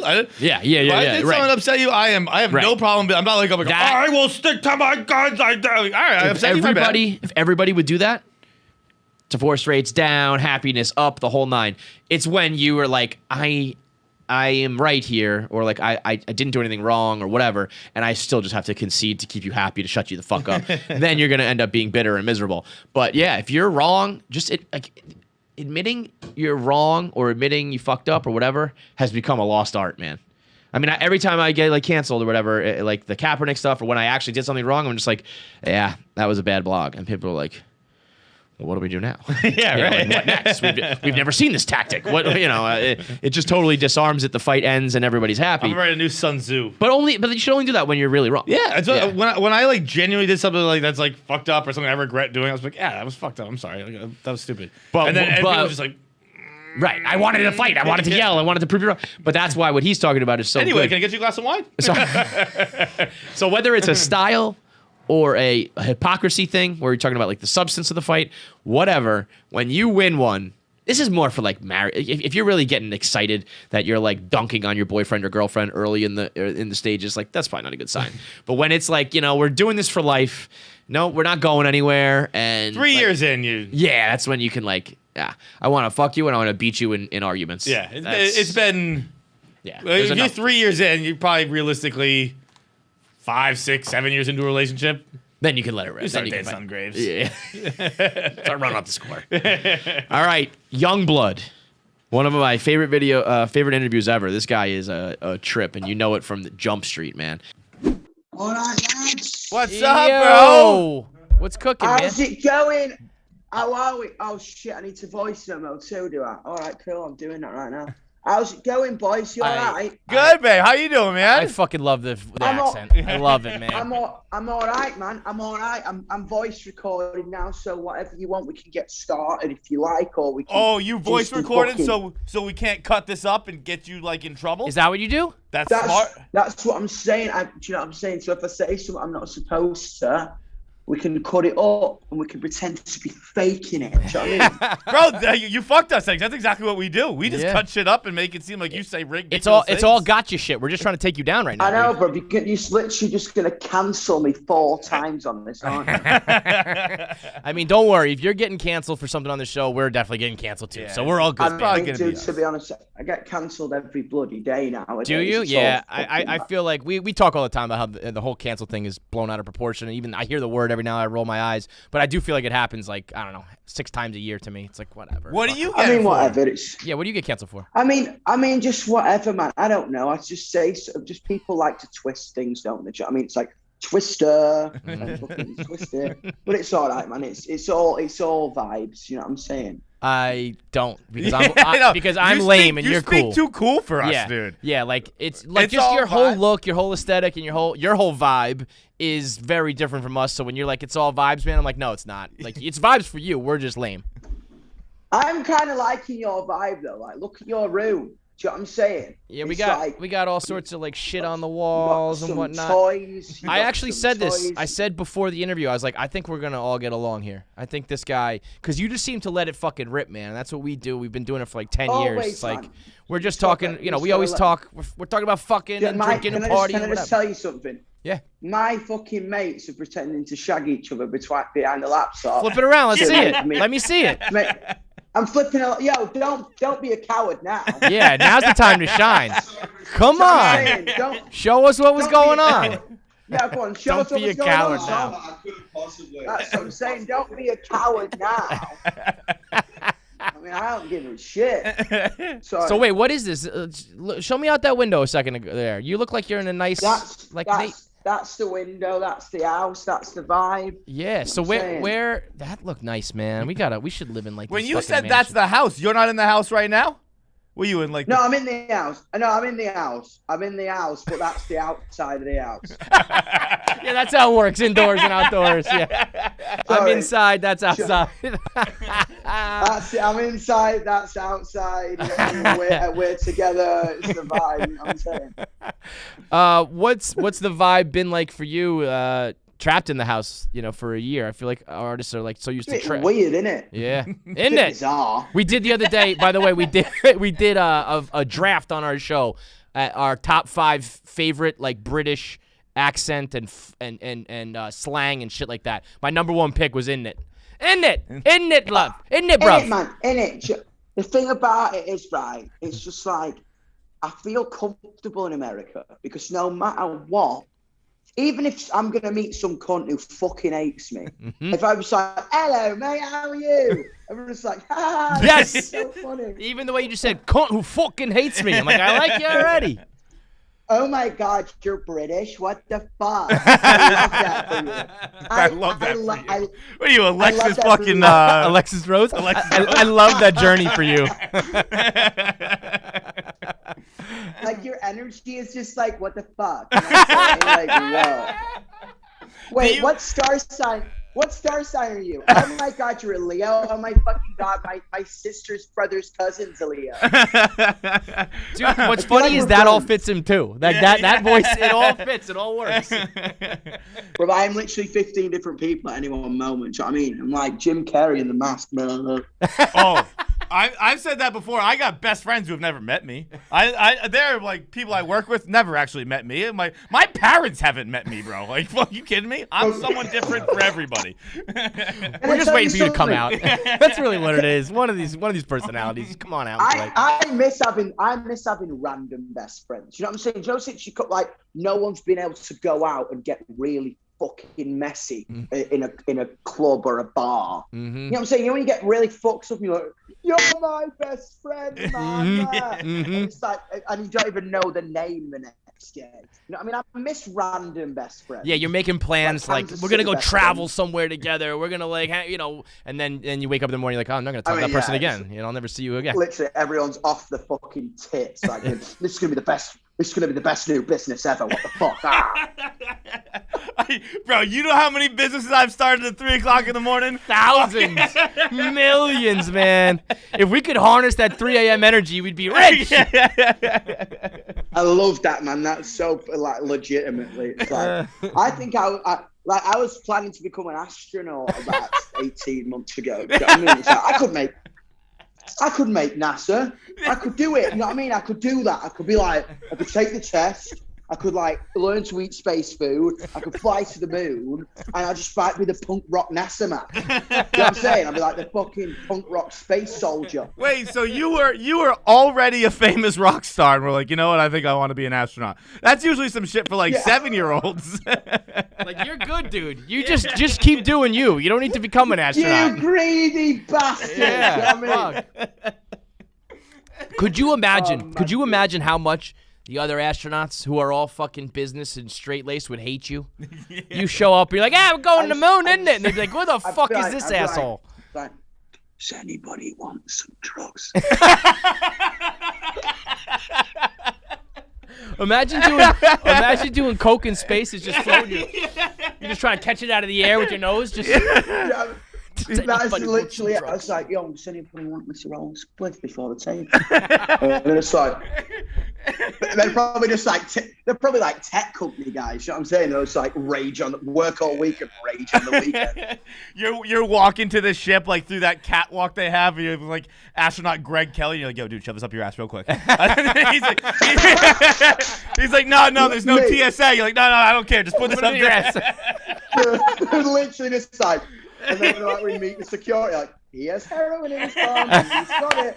And it's like, no, I have. The British accent makes it better. Have you seen Get Him to the Green? Yeah. It's like, oh, you've got that special thing for me now. I don't know what you're talking about. Heroin. He's a mule. He's a mule. You're an international space mule. Bro, we're taking drugs to the astronaut. Yeah. Yo, Bro, I if you always just talk about how we're gonna get along with fucking aliens and shit. That's how. You offer them drugs right away. Wait, that's a great question. You're telling me that when these guys, you telling me these guys go up to like space stations or wherever for like 9 months and they're not bringing like at least like edibles or something? You're telling me those guys are just straight edge the whole time? No fucking way. No fucking chance. Could you imagine, right? Like you meet a fucking Martian for the first time, right? He's gonna like rip your head off. And you're just like, all right, bro, there you go. Don't rip my head off. This is cannabis. Yeah. This is the best thing ever. This is what we can offer from our planet. Like you do this, so we'll get along. This grows on our planet, and then the fucking Martian's like, oh fuck yeah, dude, fucking right on. He's like, don't kill him. He gets on the phone. Don't exterminate them. They got some good shit. They're cool. Don't worry, man. Or they invade Earth looking for cannabis. That's what I was going to say. That would backfire pretty quick, I think, now that we talk about it. We're the Quaaludes. I bet you, man, I bet you if we do ever meet aliens, they've got the best of drugs. See, I disagree. I think aliens don't do drugs. Why not? I think everything's advanced. They do everything to the max. Like, they're probably. To be honest, yeah, that's the thing because like human beings, we're just fucking dickheads. You know what I'm saying? Like we are just arseholes. You know what I mean? We're the worst. Yeah. So I think like, you know what I mean? Can you imagine like aliens like nerdy as fuck? It's like, yo, I'm supposed to kill you, so like my boss kind of told me to. So right. I don't want to, but I gotta wipe you guys off the face of the planet. I don't want to, but you know what I'm saying? Like, fucking Planet Zorkoid wants me to. You know what I mean? He told me to do it. So. I just got it. I'm just gonna be in trouble. You know? You know what I mean? Whereas humans, like, I was supposed to kill you, but you're kind of fucking cool, so fuck the free world. Let's go. Yo, I read an article the other day that was saying if we were to do long-term space travel with babies, their like heads would get long and their eyes would get big, and they basically would start looking like what we picture aliens as. Really? So maybe when we've seen those aliens and people have done like their drawings, what they think, it's actually just humans who have been space traveling for a long time. Whoa. Because there's babies, like your bones haven't grown all the way and shit. You're all soft and mushy. Bro, so that's some interstellar shit. Yeah, exactly, man. So what if aliens are just humans who have been cap. space traveling for like thousands of years? Dude, did you know KFC radio? Do you get like free chicken sometimes or not? Bro, it's the worst named podcast on the planet Earth. It's my fucking initials. I started it 12 years ago. I was just like, I don't know, KFC radio, and then it stuck and it worked, and now it's the worst goddamn name on the planet Earth. Bro, I don't know, man. I saw the mustache and the fucking KFC, and like, you know what I mean? I didn't know if like one of them crazy like ties was gonna come out. And, like, fuck, man. Yeah, no, I mean, at this point, I would. Actually, it's kind of fucking ridiculous that KFC has never worked with us. Yeah, man. KFC, what the fuck? What's the fuck, man? Like, what's he called? Captain fucking Chicken, man. Give him some Captain chicken, Chicken. Man, You mean Colonel Sanders? Captain Colonel Chicken. Sanders. Colonel Sanders, give him some fucking chicken. I'll tell you, if we're talking about rebrandings and things like that, Colonel Sanders sounds like a racist motherfucker. Captain Chicken Man sounds like a cool It's more dude. fun. I'm Captain Chicken. Fuck Colonel Sanders. Yeah. Fuck, you know what I'm saying? I'm like, he definitely supported Trump, didn't he? Do you know what I mean? Fuck that guy. Bro, Colonel Sanders is way ahead. I think Trump supported Colonel Sanders, too. Yeah. Fuck that guy. I'm essentially like, yeah, let's go like Captain fucking Space Cadet Chicken Man. Captain Chicken Man. I love it. What's your favorite fast food? Oh, fucking hell, man. Let me think, like, I'm English, so I love fucking a kebab. You know what I mean? It's nothing better than a British kebab. Have you ever been to England, you know? Never. I've been, but I was young, so yeah. Oh, shit, man. We got to take you to it. Right, okay, cool. Let me just tell you something, right? This is going to be one of those 3 a.m. things. We're going to become best friends and go travel the world and yeah, shit. this is what I'm saying. I'm going to take you for a British night out, all right? Okay. This is what we're going to do. So, you knock on the door. Knock, knock, knock. All right, lads, good to see you. How's it going? Let's cook. We're not going out. No, we're going to stay in my house for 2 hours to get to like fucking pre-drink. So we walk to a local shop. We have mini marts called like Tesco or Sainsbury's. I'll buy us like 35 cans of lager between 5 of us. We'll net them.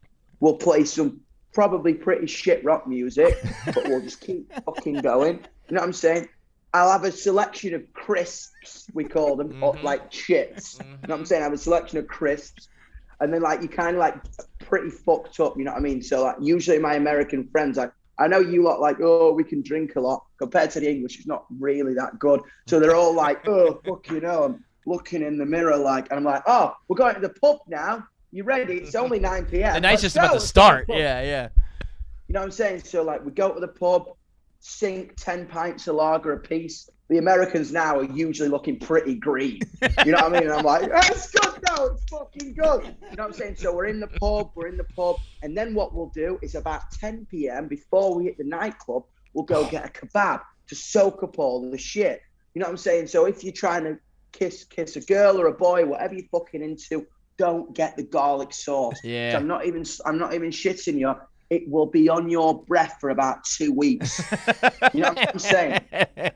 All right, so we get the kebab. Now we're back in the club. So we get the fucking kebab, favorite thing ever. Wait. Which, by the way, is that like a street, like on the corner? You go to a restaurant. It's like no, you go to a kebab shop. It's literally just like, hello lads, how are you? Can I have just a fucking doner kebab with like footloads of salad, chili sauce. Most of the fucking time, some of the lads are throwing up outside, but it's good because after throwing up, you like eat that, bang. It's literally like a fucking shield for your stomach. You know what I'm saying? You've literally just got like the fucking Mike Tyson in your belly. Like you're gonna be sick. It's like bang, fuck off, bang, bang, bang. You know what I'm saying? So it brings you back around. Then you go to the nightclub, and then we fucking do what we do in the nightclub. I don't know. Usually the spirits come out, light a cheeky spliff in the corner, don't let anyone cheeky see. Spliff, I love it. I'm saying like literally cheeky spliff. Like if you're a fucking rock star, you can usually blag that shit in a nightclub. Yeah. So, I mean, it's like, What smoking over there? What do you like in the club? You like post up at the table and like are you like out on the? Are you like dancing? Are you just chilling? Are you smoking? What are you doing? I don't really like clubs. I spend half the time going to music shit in here, innit? Mm-hmm. Do you know what I mean? So then, yeah, go on. Sorry, what were you? No, wait. No, finish the night. Yeah, you please go ahead. Sorry, I'm taking you through the night. So then I'm looking at you two. You fucking got a bit of kebab on your shirt, bit of sick on your shoes. You're in the fucking club. I'm kind of like, music shit in here, innit? You know what I mean? And then I'm like, do you want to go back to the pub we were in? Because I know the owner is going to fucking do as a lock-in. And then it's going to like fucking just, you know what I mean, supply fucking whatever our daily needs may be. We're in there till like 5 a.m. The kebab shop opens again at 6. We go back to the kebab for breakfast, sleep all day, usually for about 3 hours. And then I knock on the American store, be like, why are you fucking sleeping? Time to do it all again. Now, I didn't say before this tale started that I was supposed to go to England in March 2020. Then the coronavirus thing happened, so I had to cancel that trip. But I do have one upcoming, and I will be taking you up on all of this. Yeah, you Dude, I'm better down. be. You made a mistake, brother. He'll be on your couch like in 6 months, bro. Dude, I can't wait. But I hope I am the one under the table. Honestly, I hope I am the one. Be like, oh. He'll give you. I feel like he'll give you a run for his money. I'm washed up now. I can't hang. He can roll with the best of them. You want to skip sleeping Friday night and Saturday night? He's game. your man. Let's go. He's your man. I love for that. sure. Let's go. Man. That's the beautiful thing. Like, my manager's from LA, Malibu and Calabasas. So it's like, I took him to, and he fucking loves the UK now. It's like, dude, like, we go into a pub and then we like drink and then we like eat crisps and shit. It's like hard. I fucking love that, man. Do you know what I mean? How old are you? 23 and full of Oh beans. shit, you're 23 you're and full young. of what? Full of beans. I don't know what that means. I don't know what it means, but I love it. I don't know what it means. I mean, I love it. 23 and full of beans. Sure, why not? It's funny, isn't it? It's great, man. I didn't realize you're that young. So you're just living life, huh, man? Shit. 23, like blowing up. Look, you look like you act like you got a personality for days. Fuck, it's got to be good to be Yungblud right now. Dude, it's a vibe, man. It's just like, you know it what I'm is. saying? When we say we're full of beans, it means we're full of fucking, I don't know, we're fucking nicely fed, nicely watered, ready to fucking rock and roll. Do you know what I mean? That's like a polite way to put it. Like, Yeah. I'm ready because I have the water and the I got the beans, And the water and the beans and the sunlight, I'm a little flower. Oh shit! So the new album dropped right at the end of 2020, right? I feel like it's primo time. You got to drop right around then, so that by the time the spring and the summer comes and everyone's out and boozing and partying, that's when everyone's got your songs in their rotation. That's how you get the song of the summer and shit like that as you come out just right before. It's a big vibe, man. We just dropped it and it just went fucking massive. I was like, whoa, that went big, didn't it? Shit, fucking, I didn't expect that.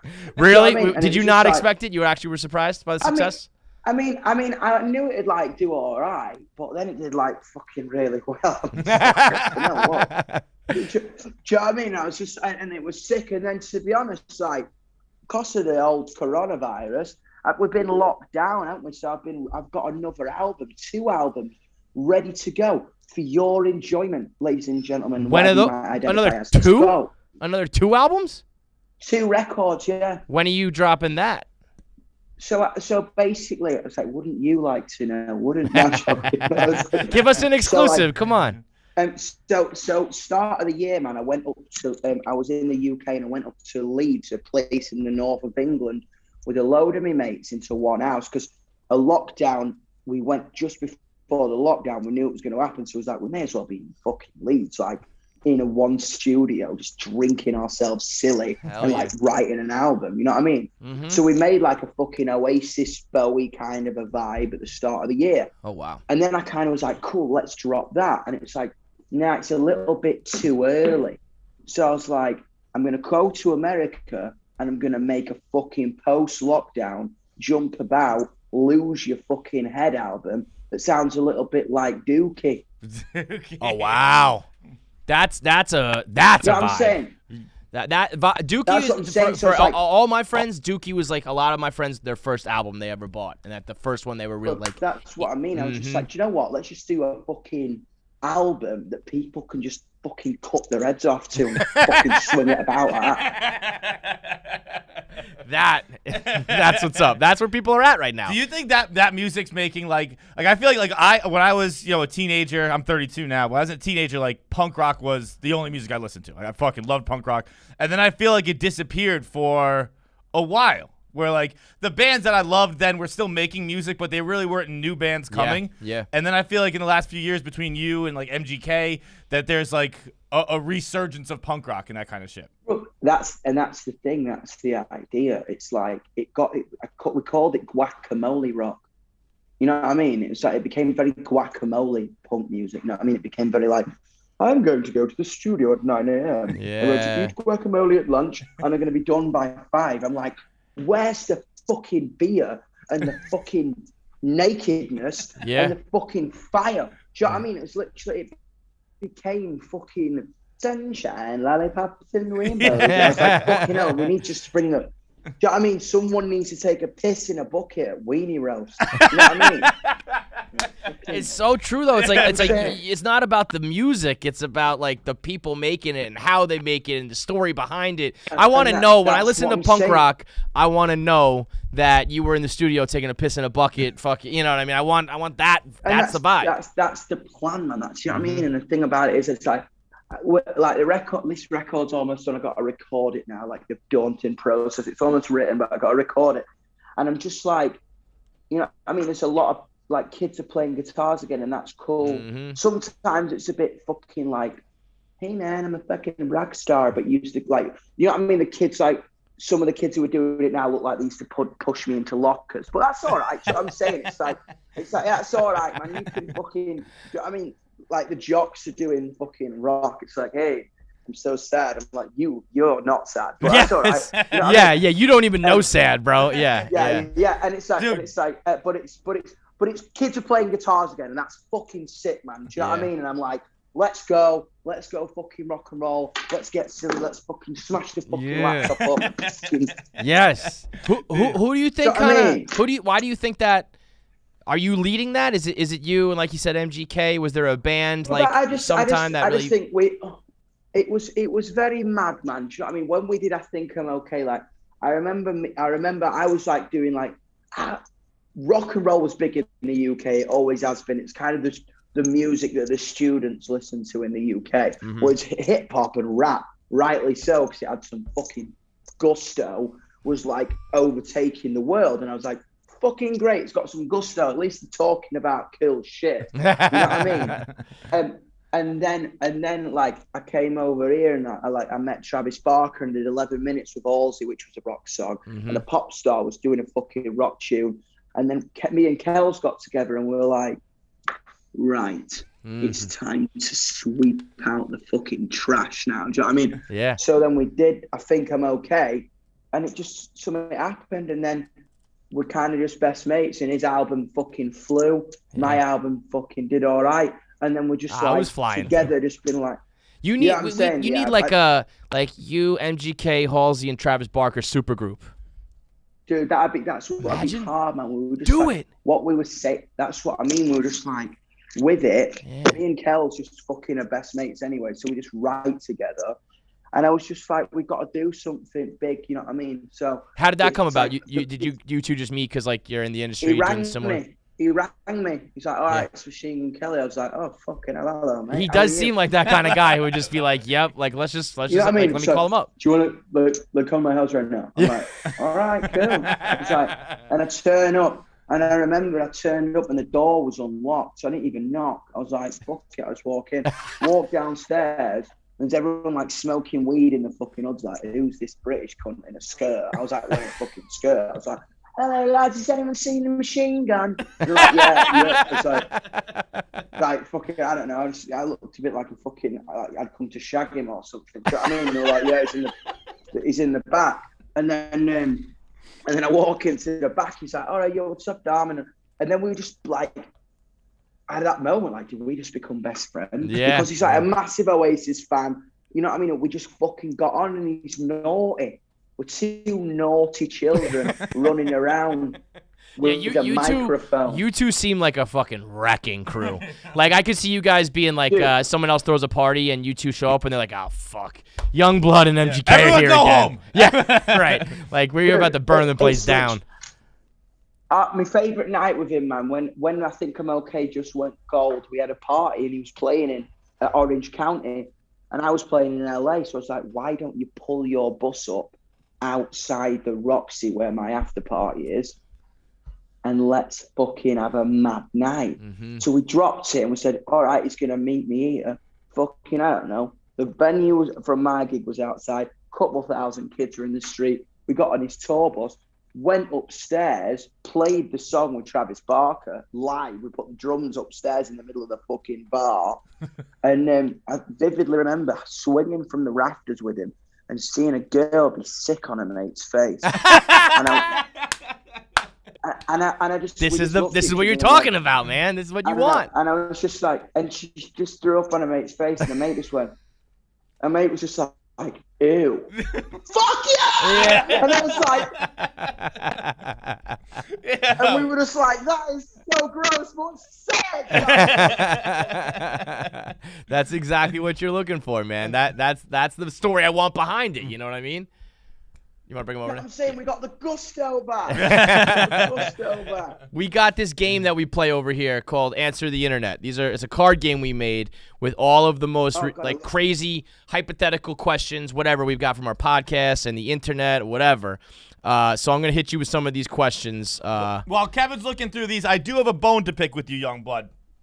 Hit me, bone. Original Me is too catchy, and when I sing it out loud, I just keep calling myself a loser. Like, I was singing it legit this weekend. So I was like, listening to music. I knew we were going to interview you. And I was in the car with my dad, and I'm like, I'm the original loser. And my dad was like, dude, chill out, man. He's like, is everything good at home? Bro, that's the trick. That's the fucking trick, man. It's so funny. It's like, what I remember played that song in fucking Poland or something, and they broke the barrier to it. I was like, fucking hell, man, this is sick. You know what I mean? People just get it. I don't know why. It's like everyone's like, I'm self-deprecation is fucking hip right now. You know what I'm saying? It always will be. And bro, when it always. goes out, I'm gone. Yeah, when it goes out, I got nothing else. All I got. That's the only club I got in my bag, man. All right, let me ask you this: what's the worst thing you've gotten thrown out of a bar for? Oh fuck! What is the worst thing I got? this is bad, right? My guitar player was on DMT in Sydney, and he got his cock out in the middle of the bar because he was by accident because he thought he was in the woods having a piss. And that was not good. It wasn't me, but it was someone else that I was associated with. You know what I mean? He thought he was in the woods. He's like, boy, these trees are doing a lot of dancing right now. That's what, bro. When you're on that shit, you don't know where. You don't know what's going on. You know what I mean? So my female friend Jamie put his cock back in his pants for him, and we took him out, and it's fine. Imagine that. Just tuck that little baby away. Thank you. I can't think of anything grosser than putting a limp dick back in a pair of pants. Just tucking it in, sliding it back between the boxers. She's just a badass. Oh. She was just such a fucking badass, man. She basically she looked after us on the road. I mean, God bless her. That's a fucking. Like, for fuck's sake, fine, get out. Would you rather have no music for the rest of your life, or all music has to be sung by your significant other? So a boyfriend or a girlfriend who just their voice sucks and it's grating and you can't stand it, or no music ever again. I mean, music's music, innit? So fucking just give me like, even if it's the like, you know what I mean? My missus actually is a very good singer, so she can blast that at me all the time. Oh, that's you know what I'm saying. All right. You know what I'm saying? That's kind of cheating. What if your missus had a terrible voice? Fuck that, man. like, what if it was me? I had to sing fucking original me the whole time. Yeah, nobody wants that. I could see you fucking wanting to shut the laptop as I was doing 2 words from the song. To be honest, it'd be kind of funny for like an hour, because I'd be like, he's so bad, but then I'd be like, fuck. Then you want to kill yourself. Like, this is what I have to do the rest of my life. I have to hear this. Yeah, nobody wants that. Would you rather be blind or dickless? Oh, fuck. Definitely blind. Blind's tough though, man. Yeah, I mean, but dickless is tougher. Come on, let's be serious. Dickless is like your everything. At least you can have a wank. I love that you didn't even say sex. It's like, who cares about fucking people? I just want to be able to jerk off. But blind, man, like think about it. You jerk off. Let's say you jerk off even a couple times a day, right? That's only like a few minutes here and there. You're blind. Like everything you do in life is a pain in the ass. I know, but I don't know. I kind of like me winky. I'm with you, bro. Like, what would you do if you were dickless and like you were just hungover? I know. Like, you when can't you're jerk off. hungover, you can't jerk. Like, what would I do? I'd have nothing and I'd just eat bacon, egg, and cheeses all day. No, fucking pass. Well, you do that and you jerk off. That's what you do. If someone texted you a picture of your dick with no context, no nothing, would you know that it's your dick?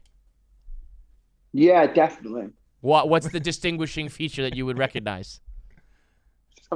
He's my mate. I've known him my whole life. You know what I'm saying? That's like, yeah, would you recognize your brother? You know it's like, yeah, would you recognize your fucking mum? You know what I mean? I love it. That is a fantastic answer. I don't know that I would recognize mine, but mine is just so nondescript. It's just like, all right, that's just a dick. It's just a plain old dick. If you had the flexibility, the ability to do it, would you blow yourself? Oh, fuck it. I mean, probably, yeah, everyone would. Now, what if everybody knew that you blew yourself? It's like, oh, there goes Yungblud. He sucks his own dick. I mean, it'd be kind of cool, wouldn't it? Yeah. I think so. I just be like, yeah, fuck it. I'm like, don't knock it, man. It's like, don't knock it till you try. That's what it is. Everyone would make fun of you, and then if they could snap their fingers and do it, they'd be at home fucking. Were you alive, or were you old enough for the Marilyn Manson rumor back in the day? Probably not. Everyone said that in school. Yeah, everyone said like took out the ribs and did that. Yeah, dude, how like it's so. Honestly, that's one of the most fascinating things to me in the history of the world. Yeah. That just like before the internet was massive, before everything, the entire world knew this rumor. How did we all know? Like, we weren't calling each other. Now the different shit. generations is But crazy. I love those. I love those little fucking rumors. Do you remember in school when you used to like pass songs over on your phone through Bluetooth? When we could share songs through Bluetooth. Bro, I'm so old. Yungblud, I just told you I was 32. I'm 36. You think I was fucking around on Bluetooth in school? Bro. Dude, I had a legit Walkman with tapes, dude. Not even CDs. I had tapes. Dude, that's hard. Bro, I remember literally having a Sony Ericsson flip phone at 13 and be like, all right, you got the new Killer song. Can you Bluetooth me? Yeah.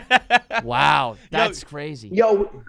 Go ahead. Yeah, Will you Bluetooth me, Mr. Brightside? You know what I'm saying? What was the? Have you ever heard the Lil Kim rumor? What Lil Kim? Well, urban legend along the same lines as Marilyn Manson. When we were growing up, the story was that she was on tour with Biggie and Puffy and Bad Boy, and that she was sucking all their dicks, and that she had to get her stomach pumped. She went to the hospital because she had too much cum in her stomach. But to be honest, like I fucking hell, I've never heard that in my entire life. I'd probably be a bit like, ooh, I don't know, man. Little Kim's pretty fucking badass. Man. Yeah, You know that's what what it would almost be like if there was some groupie to be honest, that had to be honest, they were probably sucking her. Yeah. You know what I'm saying? Exactly. Lil That's Kim was the way like that. We fucking like it. Like your That's the way your we hard fucking partying like it. friend who's like, we gotta take him to the hospital. Like, I'm fine. Good. I was gonna say. fucking do this shit all the time. I'm good. There's no way. She'd be like, give me more. Yeah, give me more. I'm give fine. me another beer. Yeah. You mentioned a rumor there. If you could start any rumor about yourself, true or false, what would you be? What would you start? Oh fuck, man. I don't know. I'd probably be like, Yungblud's a qualified marine biologist. That might be the best answer we've got. Everybody is like, I'd start a rumor of a big dick or I fuck good, whatever. That is a good answer. Yeah, exactly. So I'm saying, I'd be like, yo, fucking hell, man, Joe's in marine biology. Like, yeah, fucking. I've been to the depths of the deep blue sea, baby. That is like, and that's something that's kind of believable because I feel like so many celebrities, like they just have these weird pasts. Like, what's her name? Phoebe from Friends. Mm-hmm. Phoebe's Lisa like, Kudrow? she's like a brain surgeon or something like Is that. she really? She's like a neuroscientist or something Wow. like that. There's like, Bro, it's like Brian May from Queen is a proper like physician or engineer. Wow. I was like, fuck that. Like, isn't that cool, man? He's just like a shredding guitar player, like fucking cock out on stage shredding guitar, but also he can like fucking build a rocket. Yeah, he's an astronaut. He's going to space with you. yeah, with a bunch of heroin in his ass. You know what I'm saying? It's just like, you know when you're watching him on stage, it's like, that guy's incredible, but fuck me, he can build a rocket. Yeah. I'm a loser. Yes. You know what I mean? I'm going like, I'm a fucking loser, man. Right. Do you know what I mean? It's That's a dude who can do it all, man. He can do everything. Yeah, man. Last question here. And I think this works with the crazy fucking punk rock vibe and, I'm vibing. kind of like the Ozzy Osbourne type shit. Would you bite a live gerbil's head off for $5,000? And you might be too rich, so maybe like, I don't know, 10,000, 20,000, 5 million, whatever the number is for you, that money motivates you. Would you bite the head off a gerbil? Mate, I'd do it for a fucking tenner. I apologize to the vegans. The story of that, I mean, I don't fucking know, to be honest. I think I like a live gerbil's head, because the problem is, like, I don't think he knew it was a live bat. You know what I'm saying? Yeah, right. Someone thought he handed him a plastic bat, and then he was like, like on whatever fucking drugs. I was gonna say, you know what I mean? It's like, you believe it if it's Ozzy Osbourne. He didn't even know he was doing a concert. Yeah. He thought he was in He his thought he was living eating room. dinner. He was like, whatever. yeah, he thought it was at the local beach bar eating fucking prawns. You know what I mean? It's like my mate on DMT. Exactly. He was in the woods with your buddy, pissing and eating gerbils, man. Shit. That's what I'm saying. It was just like, and can you imagine like fucking going, oh man, this is gonna be so cool. I'm gonna bite this plastic bat because fuck it, the crowd will love it. I'm on stage, so I know these stupid ideas you get in like 1 second. It's like, oh, do you know what I'm gonna do? I'm gonna smash my guitar and like fucking set the stage on fire. It's gonna be sick. You actually do it. It's like, okay, I'm being sued for 45 grand now. That's not a great idea. I mean, you can I imagine just see it. your managers backstage like, oh fuck, man. But I remember when I jumped up. I remember I was crowd surfing in the Netherlands, and I jumped off this fucking, like, I was climbing up this like stupid fucking, like there's like 2 levels in a place, and this was really fucking high. I'm talking about 15 feet, and I jumped off it and they caught me. So then I proceeded to go up again and again and again. And everyone's on stage like, why has he gone up 5 times? Like, what's the fuck? What's fucking wrong with him? You know what I mean? Once was cool. And then my agent was like, what? What if you hurt someone? You're liable for that. I was like, I don't know. I was at like 7 flags, mate. 6 flags. 6 flags. Dude, that's ballsy, because I'll tell you 7 what. flags. I'm a guy who's done a couple stage dives in my life. Way back in the day, we used to have we had an EDM tour called the Barstool Blackout Tour. This kid, he's the least successful stage diver of all time. And I would have to get in costumes and I'd stage dive. But I'm pretty big. I'm 6'1", 220, and no one would ever catch me. Every time they'd see me coming and everyone would move.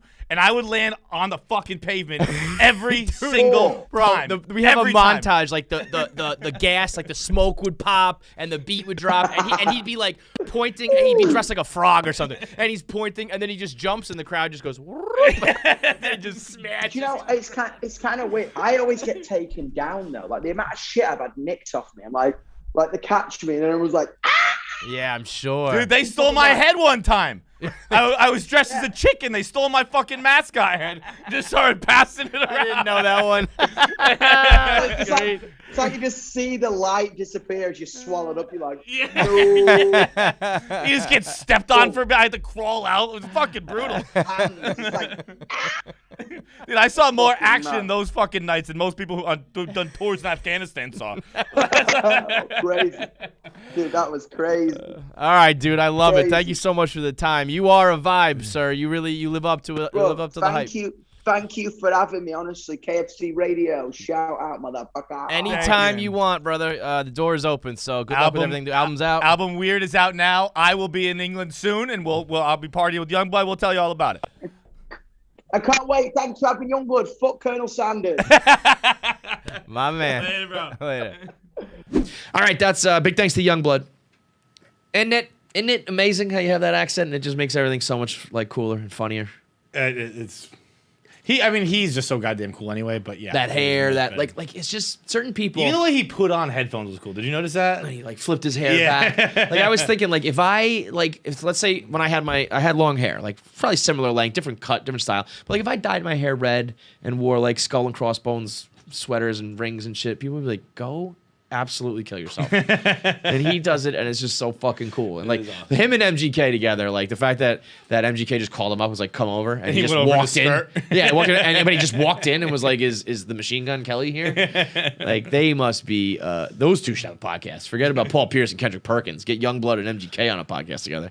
All right, so that's it right now. Go subscribe to our YouTube, please. 58,000 people subscribed. If we get about 1,500 more people, we will release the Rat Family Vacation. So I've been begging, but now I'm telling you we're going to give you something. We'll release a new video with the unseen. It's not new. It's unreleased footage of Marty, Feits, and Casey parading around fucking Disney World like a bunch of drunk idiot children, adults children. I'm excited to watch it because you don't know what happened. So go subscribe on YouTube and on the podcast. Please I don't even know the right terms. Please review and leave ratings, 5-star ratings, and subscribe. Tell your friends. We got to get those numbers up, and it helps us tremendously. Also, if you make music and you want to make an intro and or outro song for us, the podcast industry has finally cracked down. I don't know what took them so long. I can't believe it took this long. But you're no longer allowed to use other people's music on your podcast and shit. You're going to get lawsuits and episodes deleted. So if you make music and you want to make us a custom song,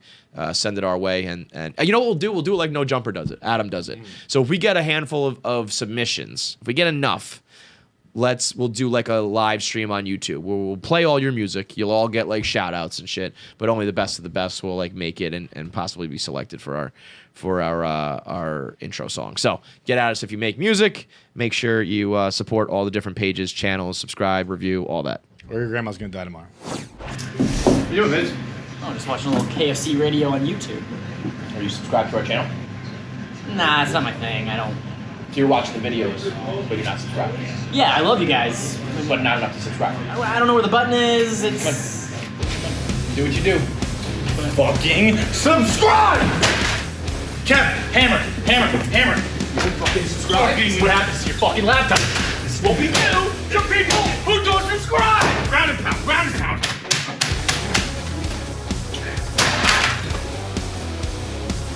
Fucking subscribe. I need a new laptop!